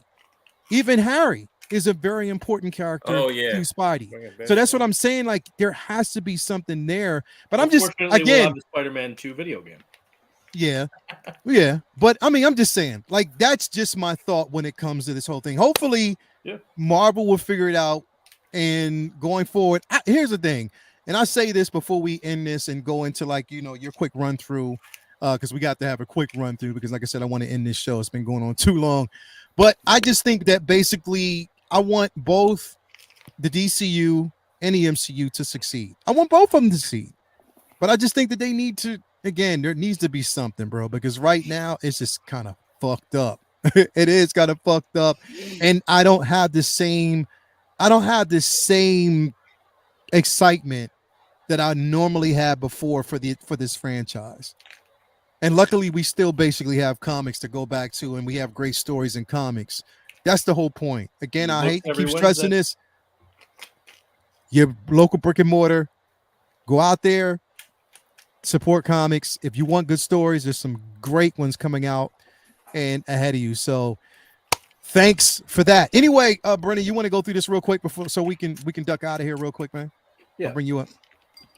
Stop drinking that fucking freeze pop, fucker. It's fucking delicious, man. It's hot in hell in here. Yeah. So yeah, I picked up a bunch of stuff at Fan Expo. So where'd you pick up, man? I want to see it, dude. Hurry. Some metal bookmarks for my Omnis and stuff. So it didn't focus on me. There we go. But so we got Cad Bane there. And a little Rex action. I don't know if it's actually going to focus on anything. Yep. So you got those. And then, had to go with the other colors too. So nice. And then we got Stan. So grab those so I can keep my place in my Omnis. A couple watercolors here that a lot of stuff, pretty much all the stuff I still have to get framed, but it's a nice watercolor Venom that I really dig. So that's dope. Got that one, and then a watercolor of Edward Kenway from Assassin's Creed 4 Black Flag, which is the statue that I have right here. So that'll be nice to get framed up and kind of display with that. So got those. Then we've got Ezio from Assassin's Creed as well. So these are charcoal. So we got Ezio. And then this one is Aloy from Horizon Forbidden West. And then on the back here in the same sleeve, we got Joel and Ellie from The Last of Us Part 1. And then this one is actually one that my daughter got. So it's a really cool Ahsoka print right there. I have that one. Yeah, dude, I like it a lot. It's a really nice one. So we got to get that framed and up in her room. And then in this portfolio, because I have to get these. I have to get all these framed, but this was a dude who's doing some really good Spider-Verse stuff. My daughter loved it, so got Gwen there. It's done really nice. And then there's Miles. Nice. But I like the Gwen one, but I think my favorite one for her is this Spider-Punk. Oh yeah, that's so that Spider-Punk is really nice. So those three are going up in my daughter's rooms too. Dope. So we got those. Last couple. Let's reach back and grab this fucker. There we go. So obviously I had to get some Daredevil stuff. So we got a cool Daredevil and Kingpin piece right here. Dope. And then this very cool metal Moon Knight print. Dope. And this one is actually going to be a variant cover for an upcoming Moon Knight book. I just don't know which one yet. But yeah, this is a really cool metal, which I got another one similar to that, but I can't show that for a couple more months. And then got this sweet Daredevil here. I like this because this is kind of like old school throwback to like to the original art for comics, where like you'd have a lot of like the blue pencil line like work in the background on the original pages and stuff. So this is really cool. And that was actually thrown in for free when I got this bad boy framed. So this is Killer Ninja Turtles piece that I just fell in love with, and I was like, you know what, that has to come home with me. So, and this one was only $175, which a lot of people balked at, but the artist is really good, and that's for a framed piece. That this is one of 100, and it's his print, his artwork that was then printed, but then he hand colored the bandanas, the masks, and then signed and numbered the bottom, and it was already framed. I love that piece. And when I bought that, he only had 10 of them. When I bought that, he threw in the Daredevil piece for me. And then he, like, there were other people. I saw him the next day, and he was like, somebody came up to me, and they saw you walking out into the parking lot with that thing. And they were like, where did you get that? And they had to come in, and they came over to the booth and bought one. And then there were a couple other people that came up to his booth, and, you know, that when I was there, and I told him, I was like, dude, this thing is fucking awesome. Like, you know, and I hyped him up, and he ended up selling out of all 10 of them that he had at the show. So he was super happy. And the last ones this is another really cool Spider-Gwen that my daughter got, or that I got for her. But, and this one, it kind of has like metal, like foil on like those like snowflakes and the spider lines, the webs and stuff. So really like that. This was the Boston exclusive for the show that the artist did. So he did, this is like all the kind of core Spider-Verse characters swinging through Boston. So you can see like the State Street, you know, building and stuff like that, if you're familiar with the area. And just, I love the style for these. And I think he did a great job with all the different characters. I think, you know, each one looks really, really fucking cool. So, and then last one is probably my favorite piece, obviously. But same artist, but this Daredevil and Elektra, that is just sick. Again, I love like the gold foil for the size and for the like the cables between his billy clubs and stuff like that, and just like the different accent pieces on there. But so this will probably be the next one that I get, you know, that I prioritize for getting framed and getting up on the wall. But yeah, this one I fucking love. Dope. And that is the art for Fan Expo that I picked up. And only other thing is a recommendation for people that you should get and read this Batman the Knight. This is the hardcover. It has all 10 issues of it. This, I didn't even realize that this was a thing until recently. But Chip Zdarsky, who ends his run tomorrow or Wednesday, is his last issue of fucking Daredevil. I'm gonna cry over that. But he's writing Batman now. And I didn't realize that before that, he did a 10-issue series on the years after the years, like basically when Batman decides to go overseas and kind of become who he is and learn from the masters when it comes to fighting and detective work and psychology and all that stuff. And so you see him, you know, with like Ghostmaker, you see him with Ra's al Ghul, you see him with, you know, all these kind of mentor characters that helped Batman become, you know, Bruce Wayne become Batman. So it's like in those years of him actually training. But the thing is, it's like he's fucking up. He makes mistakes. He's not Batman yet. And he's learning how to become Batman. The art, the writing, it is really, really fucking good. And this is just a 10-issue hardcover collected edition that's out, and I highly recommend it. It is a great read. Dope. That's it. Appreciate that, bro. Thanks very much for that. And thank you guys, everybody out there, for, you know, definitely coming through and, you know, participating in tonight's show. Definitely appreciate all y'all for being here. I think Jason's internet cut out. He's probably rebooting right now. But again, thank you guys for basically being here. Benny, what you got coming up next, bro? I'm I'm hyped to see Blue Beetle. Trace times I've upped it, so now we're gonna see it. Now Blue Beetle on Friday. I'm looking forward to seeing that. I'm working on a couple new pieces for Harrisburg Comic Con at the farm show, and Ahsoka in a couple weeks. Uncivilized Scoundrels will be talking about more Star Wars rankings and counting down for Ahsoka as well. Aside from that, just same old, same old. Just be back here, Comic Book Talk with Friends next Monday. Hell yeah.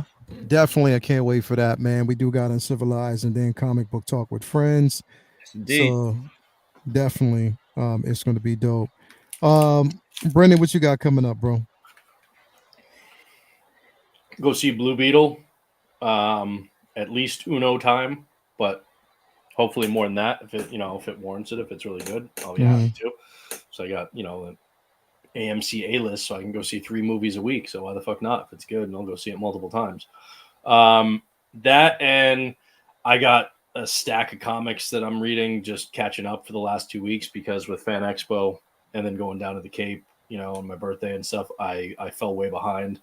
But the stuff that I've been reading so far has been fucking great. Like the 5th and final issue for The Last Ronin, The Lost Years, was epic. It was amazing. There's a Doctor Strange issue out that just came out last week that is like no other Doctor Strange book that I've ever read before, and it was fucking awesome and set up some really cool stuff moving forward. So I'm just going to tear through more of that. The X-Men 25, highly recommended. That was really, really fucking good with Shadowcat. Other than that, I'm really just kind of both looking forward to and dreading Wednesday, because that is Chip Zdarsky and Marco Cicchetto's final Daredevil book. And it's like, I don't want him to go. So one little tear just going right there. But, you got to move on. So, but yeah, that's it. You never know. Move on to the future. And, again, they could, pick up and do something else fantastic. Of course, I can't wait for Wednesday. Again, go get my stash. Read this weekend, because that's what I'm planning on doing. Since it's going to be a safe weekend, I don't have to travel anywhere this weekend. So I'm going to basically spend some time reading, catching up on some books. Again, Say What Wednesday.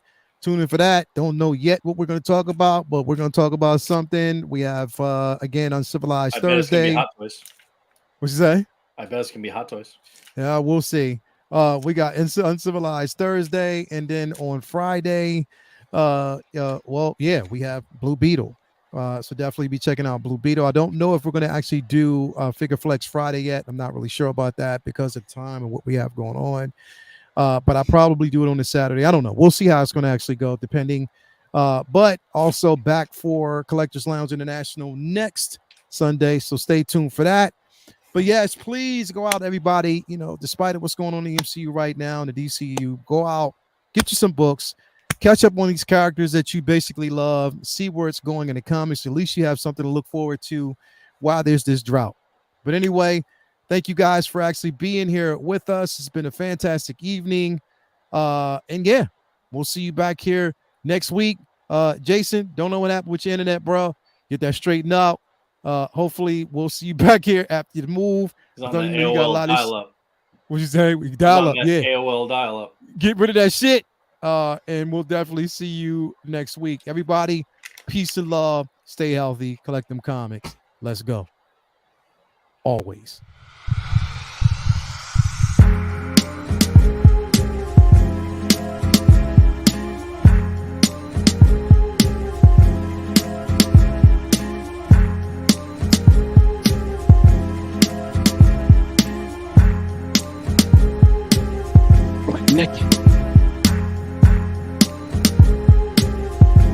Nick.